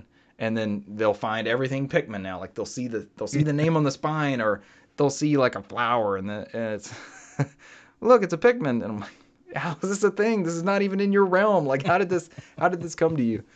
So that part of sharing the hobby is always fun. But those are the adventures of my games played and my bitching about a controller on the internet and getting a new one. Need to figure out how to fix that. Well done, I sir. don't have two. I'm waiting for the Polymega tweet. I'm right now. I did it in the midst of me doing all that, describing Shrek 2. I got the Twitter thing open. I'm like, come on, I'm ready to like and retweet. Let's go. Where my shit? Is that all I have to ask them? Yeah, send my shit. Send what I already paid for. I'm just going to take this out and look at it, but somebody else can definitely pick up their games, please. Yeah, mine's easy. I ended up downloading Medium. Pre-downloaded it. It would have come out like Thursday or Friday. I can't remember what it was. Yeah, I think it was last Thursday. Fired it up. It's not a long game. It's about maybe like 10 hours. You can definitely tell as it pulls through at the very beginning of the game. It's kind of like a tutorial on how to play the game. So it's like Jack, your father passed away. He's a owner of a funeral home, and so she's like getting ready to bury him. And it kind of walks you through the apartment, and it's kind of like one of those click and point type adventure type games in the very beginning where you look at different things on the desk and you click on it and they'll give you some information, or they'll have a puzzle where you have to like do a develop film, and you have to like put it in the liquid and put it on the light for 3 seconds, dip it in the liquid for 3 seconds. You got to fucking actually count out 3 seconds because I waited longer and it fucking like, you ruined the picture. I was like, God damn it. And I was like, and her name's Marianne. So she goes through this, you go through and it's kind of like the tutorial for the whole game. And it goes downstairs and then she's looking for the tie clip for Jack. She's getting ready to process him for burial.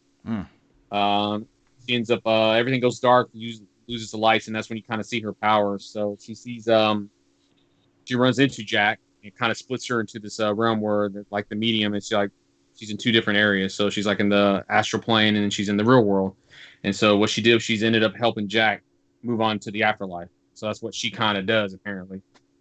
She received a call from Thomas saying that she needed help in a old hotel or something like that, and she was the only one that could do it.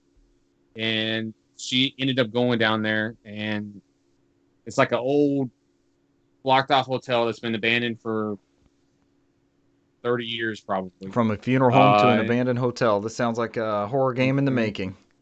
They're checking all the boxes. Yeah, so as you go through, I won't go into more details because I don't want to go into the story, because the story is very you go through and you're trying to figure out the motivations of why she's called there and why she's the only one that can solve that problem. And I'll leave the story out at that part because I don't want to go into much details because it is very story heavy. You could tell immediately that they lifted a lot from Silent Hill 2 as their inspiration.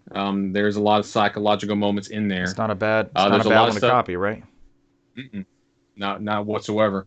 And a lot of the puzzles in there, as you go and interact with it, it leads up into it's some fucked up shit that happens in there, and I'm not gonna go into details as it goes deeper and deeper into it.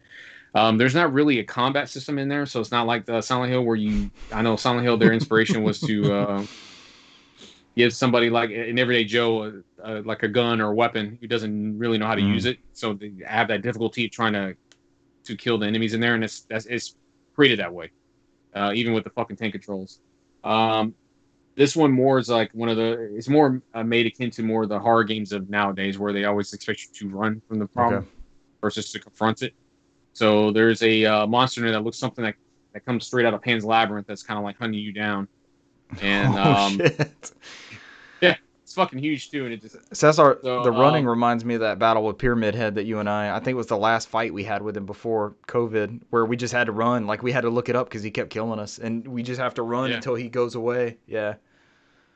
That's some of the inspiration they have on there. I mean, there's never a point. I mean, you get different abilities where you can attack them, not abilities, but there's different points in there where you solve a puzzle. You can use electricity, hit water, and it'll do damage to them. But it's still puzzle based. You don't actually go up there and physically try to attack them. You have to all right, I get this here, and then for this attack to happen. That's cool. I mean, you get an ability where she learns how to drift in and out of these two realms, and there's some allegories to like Alice in Wonderland, where they uses the mirror and the cats to kind of go in between the different worlds, and that's a little bit of that in there. But yeah, I mean, outside of that, I mean, graphically it looks great. It plays well. I haven't had any performance issue whatsoever. I think I beat it in 2 settings. Oh, nice. Played it the night it came out, and then I think I finished it out that Saturday. And you're on finished the rest you're of on that. Series X. Is there a performance or a graphic mode or anything? No. I think it's locked to 30 frames per second. I think it uses ray tracing and it uses quick resume, so it just pops up pretty quickly when you play it. I think that was part of the stuff on there that made it exclusive. I was about to say you can't do those on Xbox One, so. Yeah, or because I think you can play this on Series S also, so which is weird because that's almost the same thing as a One X, but almost. Yeah, so it plays pretty well. The ending's kind of it finishes like a Silent Hill game where it leaves us up in interpretation. Doesn't give you a definitive ending. Yeah, it could have went either way, and it's up to the player to decide how it ended. And like I said, the puzzle base is on there. It's pretty good. Something else I was going to bring up, but it kind of slipped my mind. If it comes up, I'll bring it up again later. I don't want to spend too much time on it. Music, ambiance, everything like good atmosphere. It is definitely Akira. Was it Yamaoka? It's definitely his. You can definitely tell, and you can tell that's why they chose him. Is because of Silent Hill 2 references in there as well. But I mean, it plays very well. It really does, and that's what I was going to talk about. So, like, when at the very beginning, when you go into the different realms, it's kind of splits the screen into 2. This game was originally a Wii U game, so you can tell some of that footprint was in there because when it splits into 2, it looked like that bottom half was supposed to go to the gamepad, and the top half was supposed to stay in that. That would have been awesome. When you meddle with both worlds. Because like the thing is, as you move around, you move in both worlds at the same time. So as you go through the solve puzzles, there might be a blocked area in that spirit astral plane world that you can't get through. You have to solve it in the regular world to open up that pathway so you can both move at the same time. So there you can definitely tell a lot of the resemblance to the Wii U was in there that when they were trying to develop. This is a Miyamoto-ass game. This sounds like some shit he would try to pull off, like with dual screens and such. Mm-hmm. Damn, that sounds good as hell. Yeah. It's a good ass game, man. I mean, I've tried it on PC. I know it's available on PC for Game Pass. I know that might be your way in. Yeah. But I don't know how it runs. I was gonna download it just to fuck around with it and see, but I didn't get a chance to do it yet. But yeah, outside of that, I mean, it plays like I think a psychological horror game. It does well. There's some moments. I don't think there's any jump scares I had on there, but there's some tense moments on there. Some of the story gets a little dark.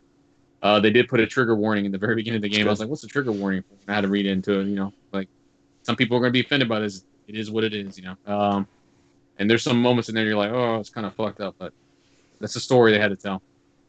But yeah. Outside of that, it was a pretty good game, and I don't want to go into much details about it because the story's pretty good, and that's pretty much what it sounds like. It needs to be experienced. Yep.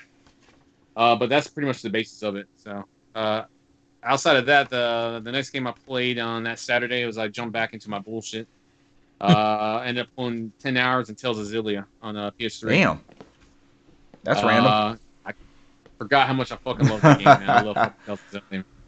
I'm just gonna do as a footnote. That's probably one of the better battle systems in the Tales games. It does not look that great on my TV with that PS3. definitely needs a remaster. Ah, Still well voice acted for the English voice acting. The music's still great, how does it but that battle how system, does it fall behind on the battle system's TV? addictive. What do you notice? Hmm?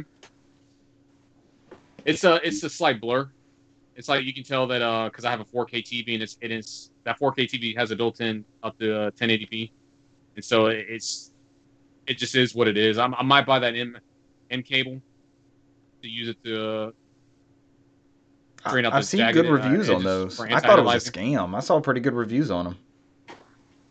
They work well on the PS3 and 360 because those are 7020 base and they are divisible Yep. by 4K.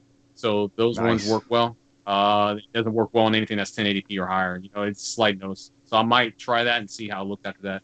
So I put enough hours into it that I think I am at this point where I can Do notice you the difference. set But the native resolution on the console to only output 720p and let it go from there? I don't think it matters because I think if you put 1080p out, there's very little 1080p Right. games because remember 360 was the base of Right. that generation. All theirs were 720p. So I think you can put 1080p, but I think most of those games push out 720p. I think the only true 1080p game I can remember that I have is Final Fantasy 13. So that was the only true 1080p I one they had set on that my console. So last little PS3 craze. I set it to 720p native, just for it to, it was going to upscale output, but I just set it for it to just render that way. yeah, I mean, I think every game on there is 720p anyway. So that's I mean, unless it was a Sony game, probably Sony I games want might to be say Metal different. Gear So for some reason was, but that might have been a Metal Gear yeah. 4 might have been, yeah. But yeah, outside of that, I mean, the basis of the game is it lets you choose. This is one of the first ones that lets you choose between two characters, Jude and Amelia. One's a guy, one's a girl, and they can experience the story different ways. So I think I ended up choosing the Jude character. I think I played Billy the last time, and he's like a medical student who gets pulled into this. He discovers Amelia, who's what they call her Lord Maxwell, which is like the person who created all the spirits, kind of like a spiritual person of that world that took a human host that's interacting with it. She's trying to go in there and stop the spirits from sucking all the mana from that world, all the spirits in that world. Somebody's trying to capture them for some reason. So I mean that's the beginning of the game. As you go through it, you're just trying to figure out who's doing this in the background and how to stop it. So I won't go into much details about it, but that battle system, man, that's where the fun is. I love doing those combos and mixing it with arts. Outside of that, been playing some Majora's Mask. I've been watching. Richard knows very well that my unhidden addiction to VTubers. Uh, I think Subaru, she's been playing a lot of Majora's Mask, and for whatever reason, I think she's on part 8, and she's already at the Stone Temple. And for whatever reason, I was like, I want to fucking play this again. So I started playing it again too. I think I just hit the mountain. I'm going up the mountain to hit the second temple. I just beat this one in the swamp. Just doing, and this is the first time I probably played the 3DS one. I beat the one on the 64 way back in the day when it came out. This one and this one we know was done by Grezzo, and it looks a lot better, but there's a lot of quality of life improvements to make it a lot easier. I mean, as you join the bombers group, they give you the notebook. The notebook helps you keep track of all the people you meet, Because they have like quests and stuff what they associated with require, them, right? and it's saved on there, and it tells you the time the quest Oh, happened. And I can just pull up the notebook, and it's like, okay, on the second day, at midnight, the bomb lady she gets mugged and she loses everything. So if I stop the mugging, then I can buy the big nice. bomb bag. You know, it wasn't available in the first one. She also gives me a bomb mask. So if outside of that you need any more hints, there's a Shikai stone right at the beginning where the salesman is. If you go inside there, it shows you videos on what to do next in the story. It's like watching a YouTube video. Gives you like clip. It's like, all right, go here, go here, go here. And it even gives you pictures of like your heart pieces stuff. Like you're looking for heart pieces, they'll show you like a hole over here. You just got to figure out where the hole is. So if you play the game a lot, you're like, all right, I know where that is. So if I fall down here, it doesn't tell you how to get it. It Yeah. just tells you it's in there. So it gives you their hints, and it does a pretty good job on there. So this is definitely a very beatable game without using the guide if you didn't want This to. is the way to play it. Um, Have you gotten so far, have you gotten it took me around a the while. time mechanic? It took me a while to get That's what fucking always used to threw me off. the fucking can thing. Oof. I had to get the claw ready. Once I get the claw ready for the 3DS, Oh, and then yeah. I'm good.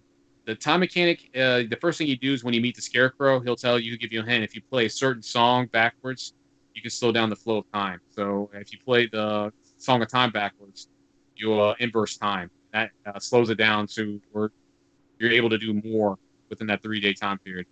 There's also one they call the double speed of time, where you can choose to go to any time period during that day if there's something you want to do. So that kind of helps alleviate any issues if you want to do a quest and you don't want to sit there and Right. wait till fucking midnight to get Right. access to something. So you're not sitting there waiting. The biggest thing is that you lose any of your rupees, arrows, bombs, anything that you have on you, you lose it when you go back in time, but you don't lose the ability to collect those items. So once you have the bow and arrow, you always have the bow and arrow, you just lose your supply of arrows. So it's just a Yeah. nuisance after a while. So, but you just go outside and you hit a scrub, you know, you get a grass piece, you get arrows again. So the only thing is the rupees, there's a bank.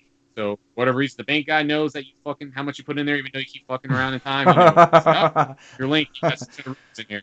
So always make sure you The deposit bank is before you immune go. to the time And twisting. the only downside about that is as you beat dungeons, like the first dungeon in the swamp, um, it's like is a poison water in there. So if you go back in time, it erases that effect where you when you beat that boss, the poison's back. So you have to go to the temple. At the very beginning of the temple, there's like a little teleporter where it takes you right to the boss. You got to beat the boss again to clear the effects of that area. So that's the only downside. So it sucks during certain quests, like you had to do on the third day and you already had to go back. So you got to go beat the boss again, remove the poison from the water, so you can do those quests. So there's a lot of juggling for the time mechanics. And I think that's why in this one there's only 4 temples versus so how many were in the Chrono of Time? Like 8, 6 or 7. Fire. Well, you have the original 3. Then you have forest, fire, water, spirit, shadow. 8 total. And then you had like the ice cavern.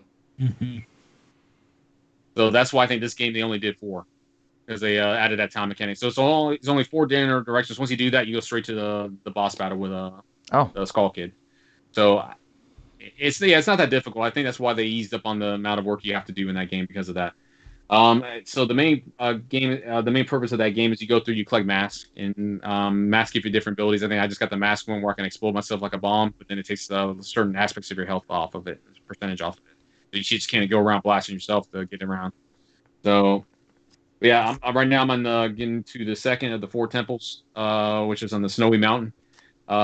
Which I think if I remember that boss battle was a bitch on the 64.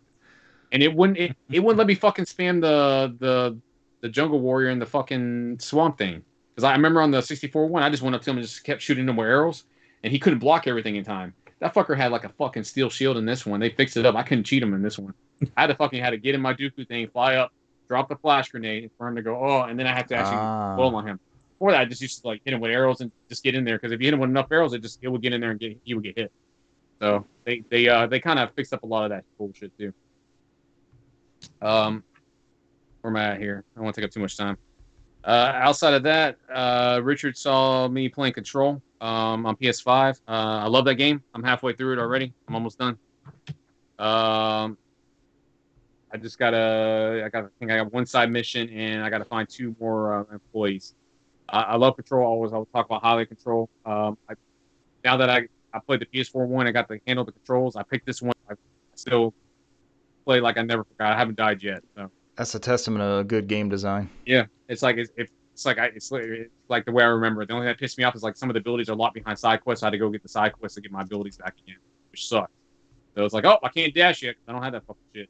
As I talked about before previously in a bunch of podcasts, I won't go into much details about it. On story wise, I mean, basically, your girl named Jessie, she's breaking into the Federal Bureau of Patrol, who take these alter world objects that are similar to like an episode of X-Files to somehow manipulate reality from the astral plane with different abilities and powers that can either drive people insane, kill them, or give people powers. She is going there. I'm not going to go too much into the story because she's going there for a reason to. Yeah, I'm playing this one. I'm going to play this one soon. I'll leave it at that. Story-wise, I'll go into graphically. You can choose. It gives you 2 options. You can do performance, which gives you 60 frames per second, but you don't get the 4K and you don't get the ray tracing. So I ended up doing the second one, which was graphic setting, which I ended up doing that for the ray tracing, which looks really fucking great, especially in the colored events where there's different dark parts of that game, and so you see the glow of the yellow, the glow of the orange, the glow of the red come through really, really nice. The 30 frames has been locked. I haven't had any issues with like the PS4 one where I had frames drop. Yeah. Even on performance, plays very well. It looks great. Character model's been updated. Like I said, I'm not going to go into much detail about it. So, Play Control. It's on PlayStation Plus. everybody should get it if you have a PS Plus. So. It's good. I like it. Outside of that, I mean, I can go. The only thing I can go into the gameplay is as you go through there, you'll get your gun. I won't go into details on how you get your gun or why, but you can upgrade your gun, which can morph into different types of attacks. So you have one that's like a standard gun. You have one that shoots like a shotgun. And you have one that kind of shoots like a machine gun. It's all from like that handheld. You get more. There's a Pierce one you get later on that's like a sniper rifle. That's more pinpoint accuracy. So as you go into different battles, they'll expect you to. You can only take two at a time, so you got to sit there and kind of toggle between the two as you go into battles about what you need at the time. Because you'll end up coming against these enemies called the Hiss, who have different attributes. So sometimes they'll have there'll be a heavy version of that one where they have a high shield, where you have to use your abilities, attack it to weaken the shield to kill the character after with the gun. I mean, there's various ways to do gameplay to beat these characters. It's always fresh and it's always different. So that's why it's there. It doesn't get it doesn't become a bore where you're always doing the same thing over and over again. You're like, all right, I just want to finish this. I'm tired of it. It's like you can play the game in many different ways. It's awesome. Any tips for anybody just picking it up on PlayStation Plus? Go with an open mind. I've already know how the story goes through, but somebody who's going in there blind with the story, it's a lot. I think I mentioned it last time when I played it the first time. It throws you in the middle. You have no idea what the fuck is going on. And you're kind of, as you go through, you're learning more along. As you go through, you're learning more. So it's like some of that stuff can turn people away. Am I missing something?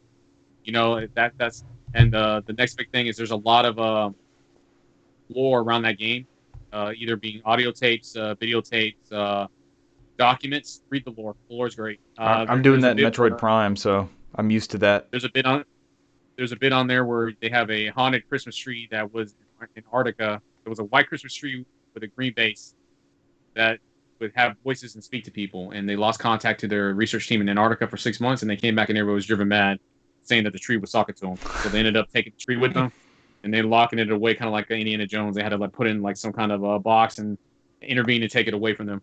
So like you'll get like that's the kind of lore you get, like these different word objects. Like there's one that's like an 8-inch fucking floppy disk that had nuclear codes from the Soviets that gives you the ability to launch shit, which is funny. That had to be fun to write for. Yeah, there's a lot of good stories in there, man. And there's like random bullshit. Like they have a book club in there. Like I'm in the book club and I had to read this story. This story sucks, you know. Like it was like random bullshit in there. Like people rambling on about their daily lives and so and so owes me money for the sporting event they had. It's like somebody needs to find out how this fucker's cheating. You know, like those his random stories in there. I'm reading like, oh, okay, that's crazy. Keeps it fresh and it kind of changes up stuff. So. Outside of that, the last game I played this week was also the second game I completed this week.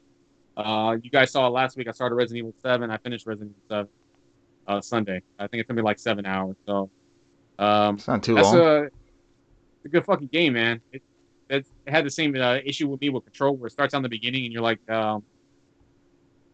you play as Ethan Winters and you're trying to locate his wife Mia Winters. You end up in this house in Louisiana and find her. For whatever reason, you find her and you meet this family, the Bakers, who holding her captive.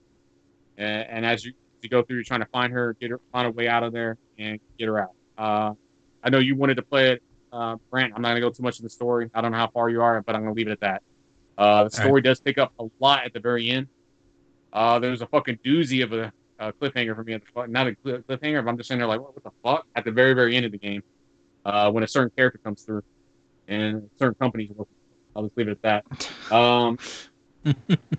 Which is still throws me for a loop. But outside of that, gameplay wise, as you go through, it is definitely an homage to the old school Resident Evil games. I mean, you have to get a Scorpion key, a Snake key, Raven key. There's different keys at different areas in the house. It is more linear than I thought it would be.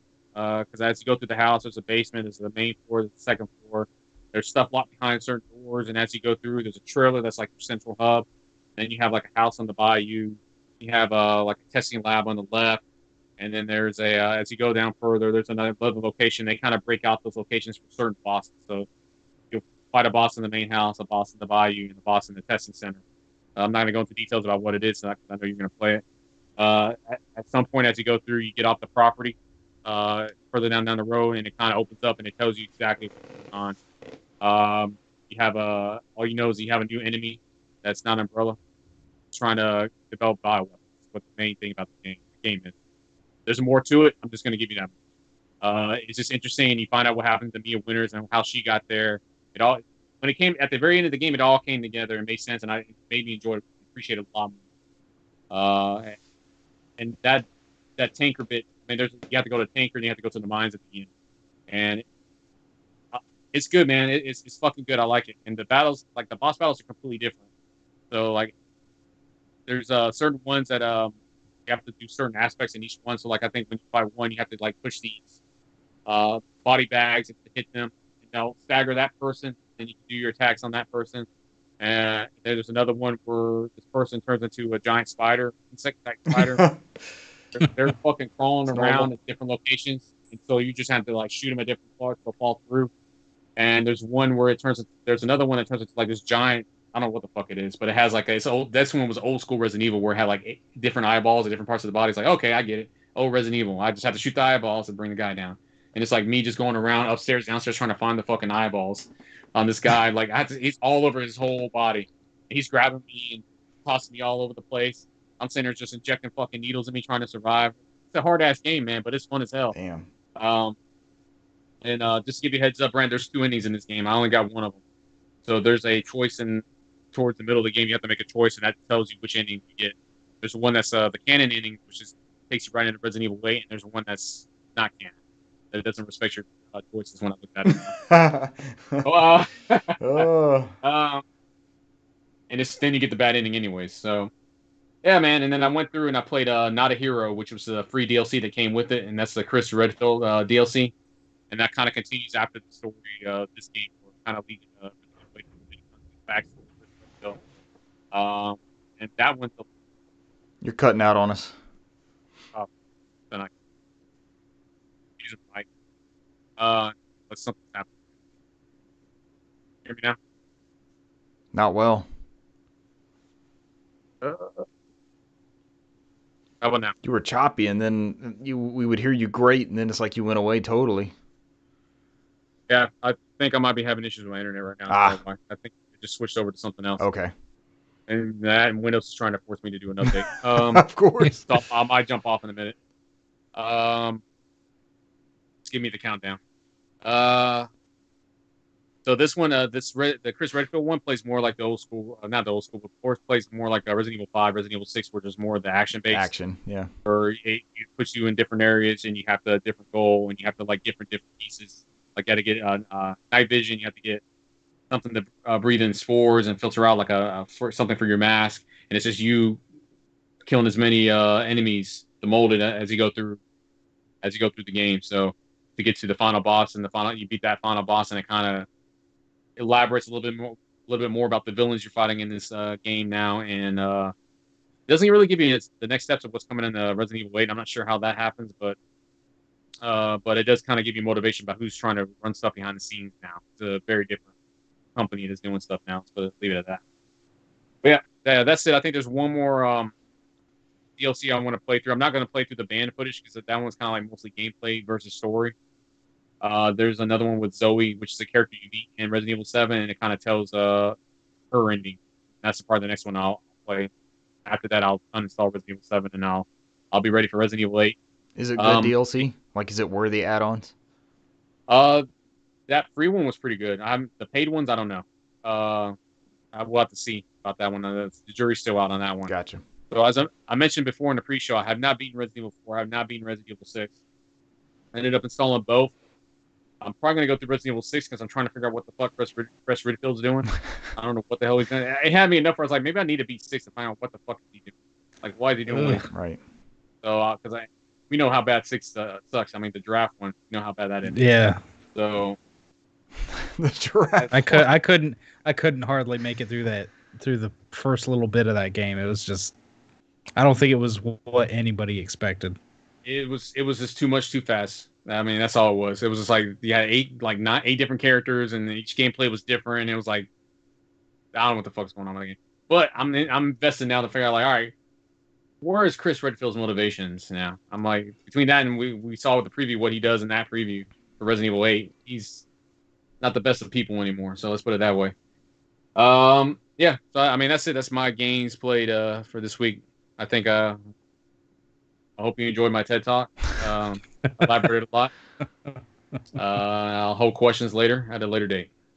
We did. We learned a Now on lot. to you, Brent. All right, Brant, bring Yep. us home. I didn't get to play a whole lot. Yes, that's what I wanted to hear. Got to play. Yeah. I got to play a little bit of Knack 2. We're continuing on with that. I told y'all about the order of these monks that were supposed to be like the good guys helping us out, and now they're taking over the world. And we had to go get the lady from the first game, Vanessa. I don't know if you remember her. She worked with Victor, and he had all the other robots and stuff. Right. So she's got her own like military force of robots. So we're going for her basically to give us some reinforcements to take on another army of ancient robots, kind of deal. Yep. And that's about all that we got with that. I mean, we only sat down and played for like 20-30 minutes before we had to do some running around. I played a little bit more of Infamous Second Son. Nice. Continuing to run around and get those shards to power up my abilities. Clearing out the DUP, that is the military faction out of Seattle. I remember those fuckers. I got I'm continuing, to be my bad choices only gameplay, and I think I'm either like, I think I'm right under as evil as you can be right now. I'm right under that infamous level, which I think it's just called bioterrorist. So I'm really close to being able to have max upgrades for certain things. I got to the part where they start talking about these odd killings in Seattle, and so you start investigating and see that there's these like crazy lasers and stuff like all around, like illuminating these scenes, these murder scenes that this killer is leaving behind. And you find out it's this woman named Fletch, and she's got neon powers.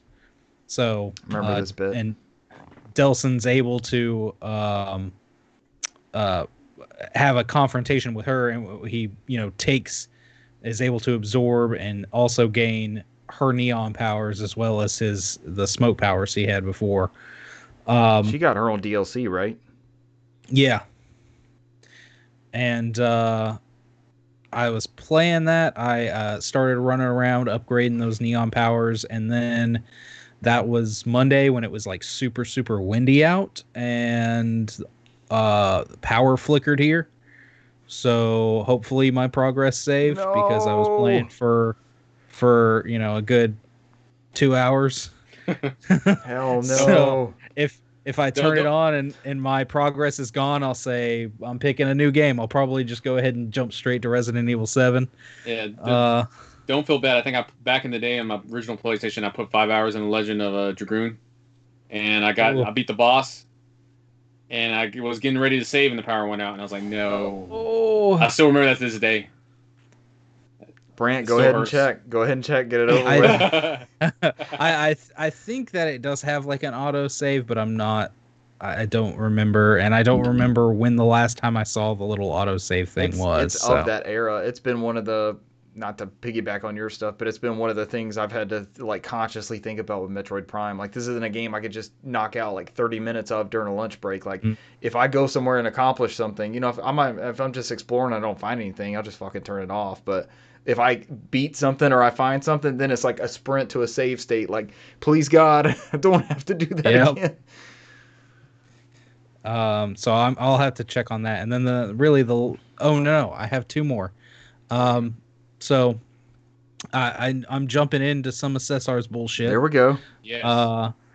I got the ReZero game, Prophecy of the Throne.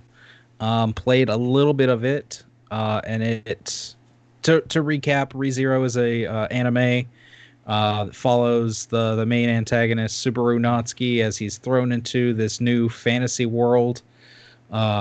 He's from Japan. He's kind of yeah. He's like an older high school dropout recluse, and he's just kind of thrown into this new world of magic and all these different races and all this different stuff.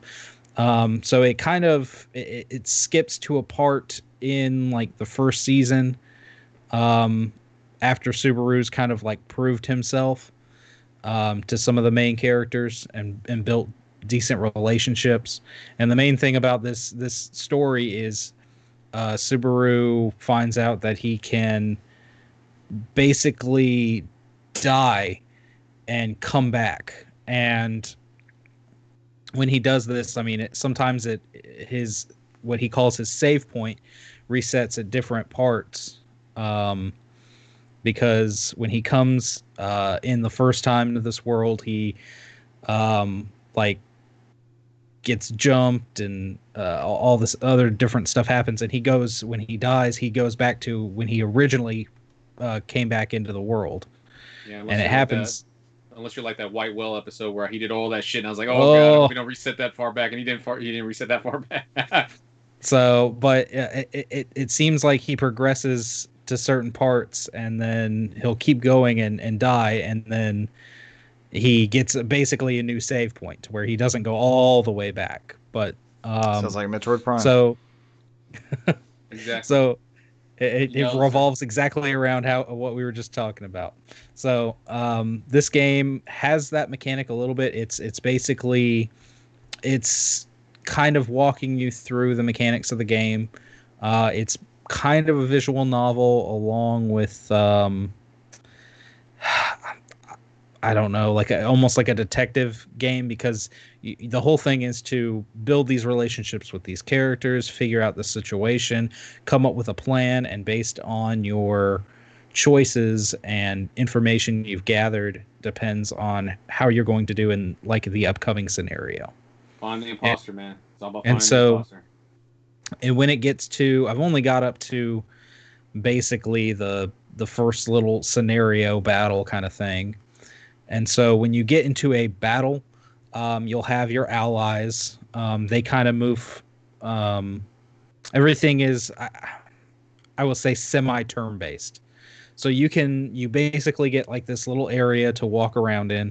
You can run around the area, check on your allies. You can investigate certain things, but you have a little bar under you.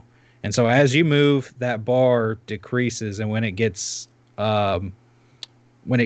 goes away, it basically moves to the next phase. So your allies move, the enemies move, and things like that. And it keeps progressing. So the first one, just to give you an idea, you run into somebody and they tell you that this band of traders was jumped by this gang of bandits.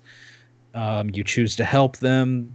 You gather information about, is there anything you can use that, along the way. And he tells you about these, basically what are explosives that fell off one of the traders' wagons. You can possibly use those, but they, are kind of unstable sometimes. And so the first scenario, you go up, it kind of tells you, check on this person, then go over here, look at this, and you find the explosives. Okay, now I need to use them. You run up to the enemy. Okay, well, this probably wouldn't be a good, you probably don't want to use them point blank. Let me scope out a place to throw them from a safe distance. You go to a place to throw them from a safe distance, you go to throw, and they explode in your face. And you die, and then come right back, basically right before the scenario starts. The loop. And so the game explains that, if you fail, sometimes you return right before. Sometimes you can get a game over. Some items you can keep. Some items you have to regather. And so I went back in, and you have to go and not mess with that certain group of explosives, go to another group of explosives and get those, and then complete the scenario.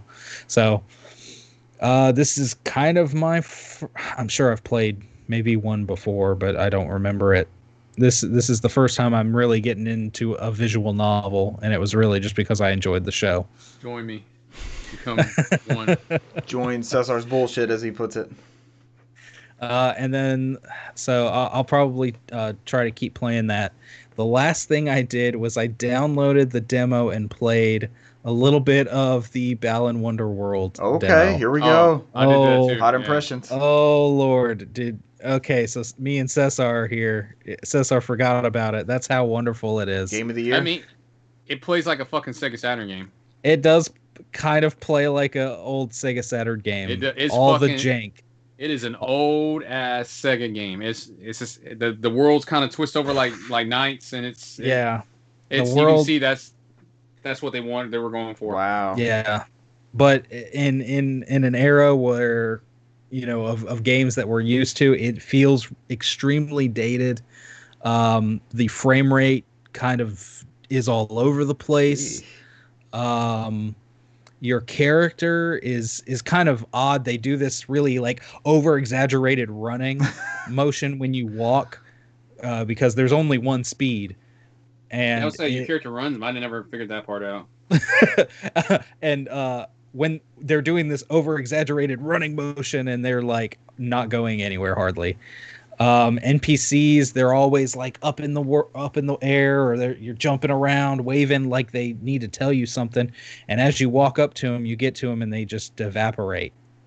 And you walk back and they just reappear and they're there dancing around, waving.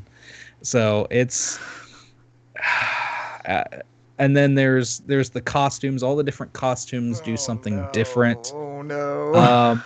Without a costume, every button is jump. Every button is jump.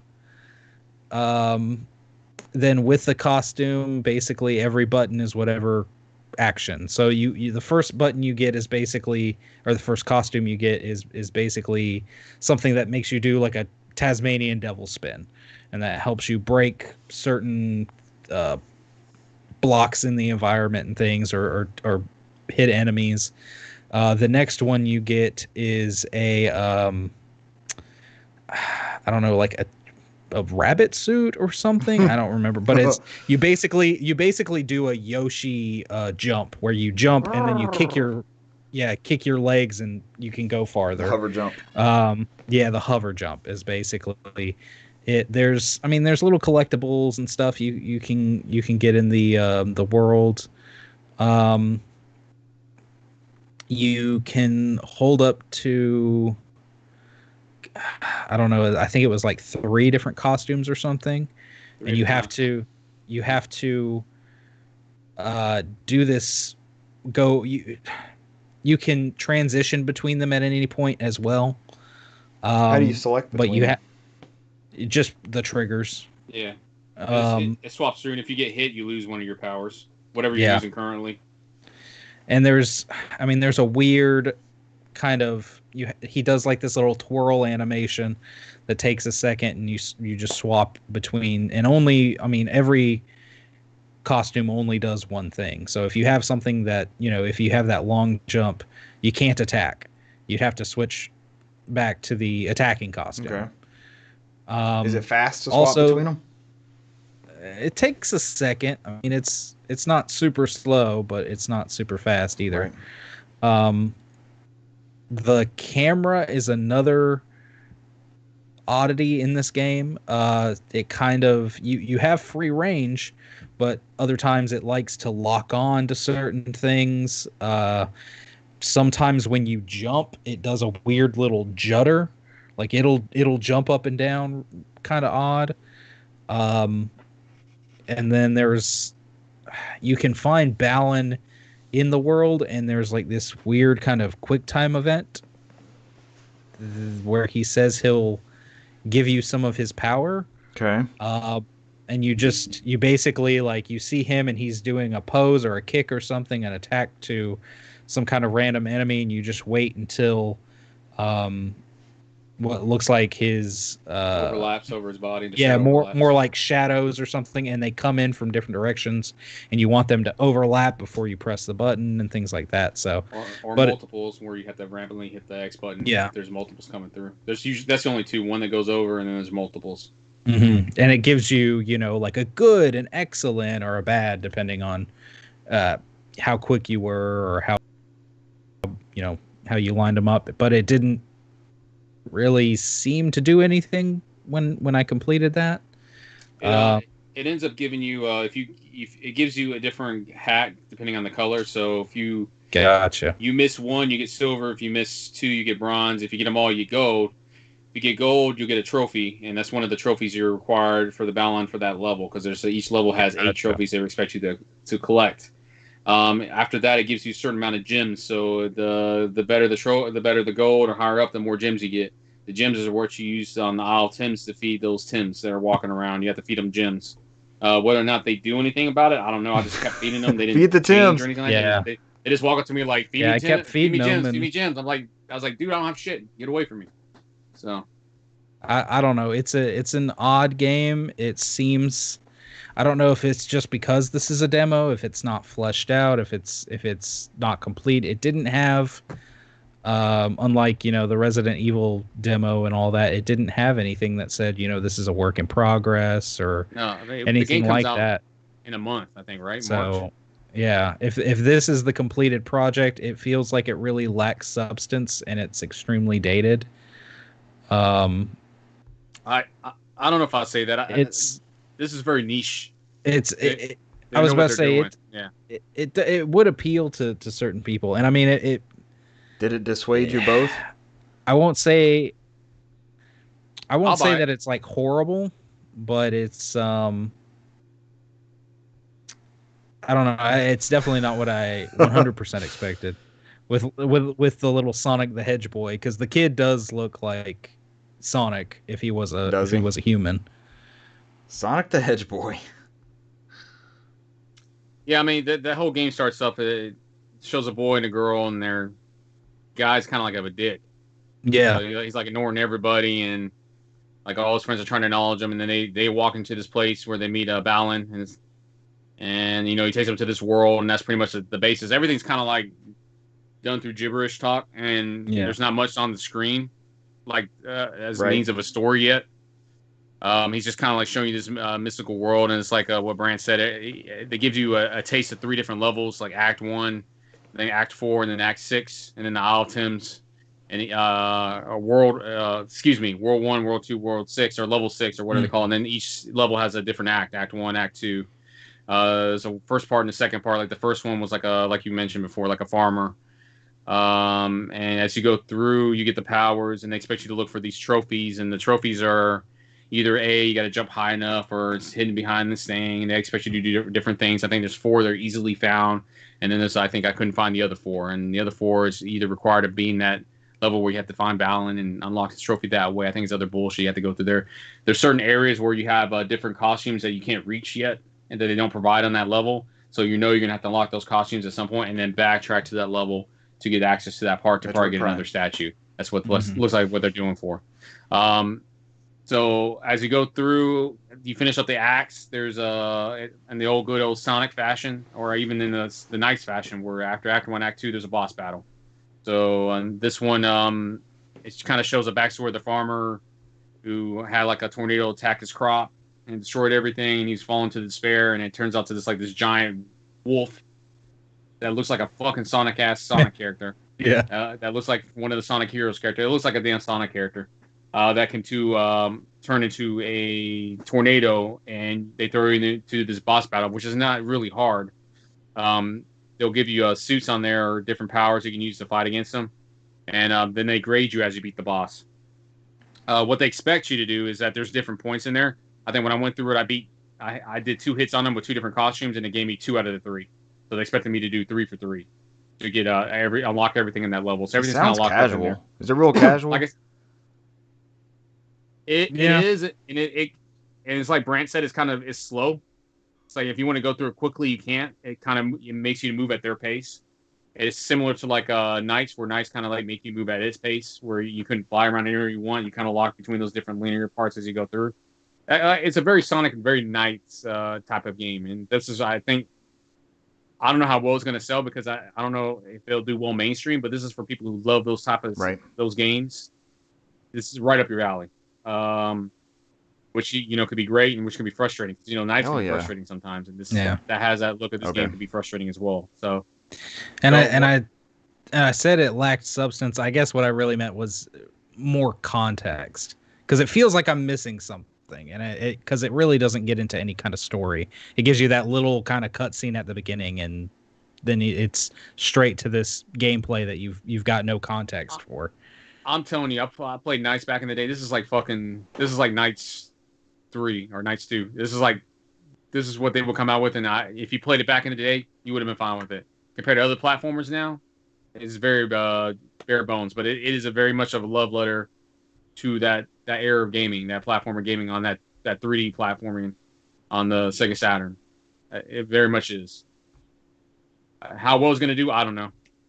I mean, they're trying their best to put on every platform available, I think, right? I don't know. The Switch ain't getting a copy, right? I can't remember if it is or not. I don't remember seeing it on the list. Yeah, Switch is getting one?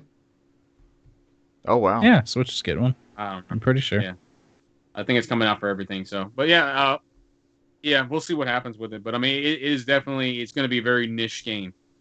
That demo was necessary. I think they knew what they were doing. That's why they had to put that demo out there, because they didn't want to take people and get a lot of backlash for it. Like, this was not what I expected. So I think that demo was out there like, hey, this is what this is. This is the game we made. I mean, you got to be in for it. So I think most of the people I've seen on Twitter, it's been 50-50. People love that old school design and we're kind of missing it. And then some people, they're like, yeah, this. I'm gonna wait for $20. I need to try it out. I'm not gonna throw my hat in the ring with y'all. Try that and the Maiden demo out. Yeah. Yeah, that's my take on it, at least. And I guess, to me, it wasn't like huge news, but I guess it was revealed earlier this week that the vampire lady that is going to be the main antagonist in Resident Evil 8 is like 9 feet tall, because everybody, I guess, wanted to know how tall she was. Certain groups of people. So people are horny on Maine, man. They're just horny on the Maine timeline. And then the various social media accounts are having a lot of fun with it. It's been a cool moment. Yeah. I'm down with it, man. Hey, whatever floats your boat. I said, go for it. I like I said, I watch VTubers, and I don't mean to interrupt you. I just think it's funny. I like VTubers. I like watching. I don't watch the full stream because I don't have time to sit there for 4 hours. I usually watch the cut up stuff with all the funny stuff. There's times in there I'm like slamming my head to the desk. I'm like, somebody's in the chat like, you look great today. I'm like, this is 2D characters. How do they look great today? They look almost the same every time. It's like, don't do this. I like this stuff, but stop making it weird. Stop making it weird. I support everybody. If they want to do that, that's fine. But I'm just sitting there just like, I'm just dying laughing. I'm like, this is funny to me. I'm like, oh God. Sometimes it's funny. I just go in there for the laughs. It's been fun seeing how people have scaled the vampire lady. And I sent Cesar, it was actually Jeff Grubb, photoshopped her in the back of the Dream Team, that 1992 Olympic basketball team. And she's way above everybody on the back row. And it was just, I thought that was a real good one. There's been some funny ones though. Yeah. Grubb does good stuff, man. She's this week's Bernie at the inauguration with the mittens on in the chair. Yeah. Between him and I think Imran, did you see the one where he made the comment about the gearbox being purchased? He said Randy Pitchford's payment was going to be on a USB stick lost somewhere in Chuck E. Cheese. He has to go find it there from the Embracer group, and I was dying laughing. I was like, oh man. Here we go. We start off with Randy Pitchford jokes, and we end with a Randy Pitchford joke. Are we going to go out on that? Y'all got anything else? That's it for me. We're 2 hours in. Ladies and gentlemen, thank you for joining us this week, and we'll catch you next week. Bye. See ya.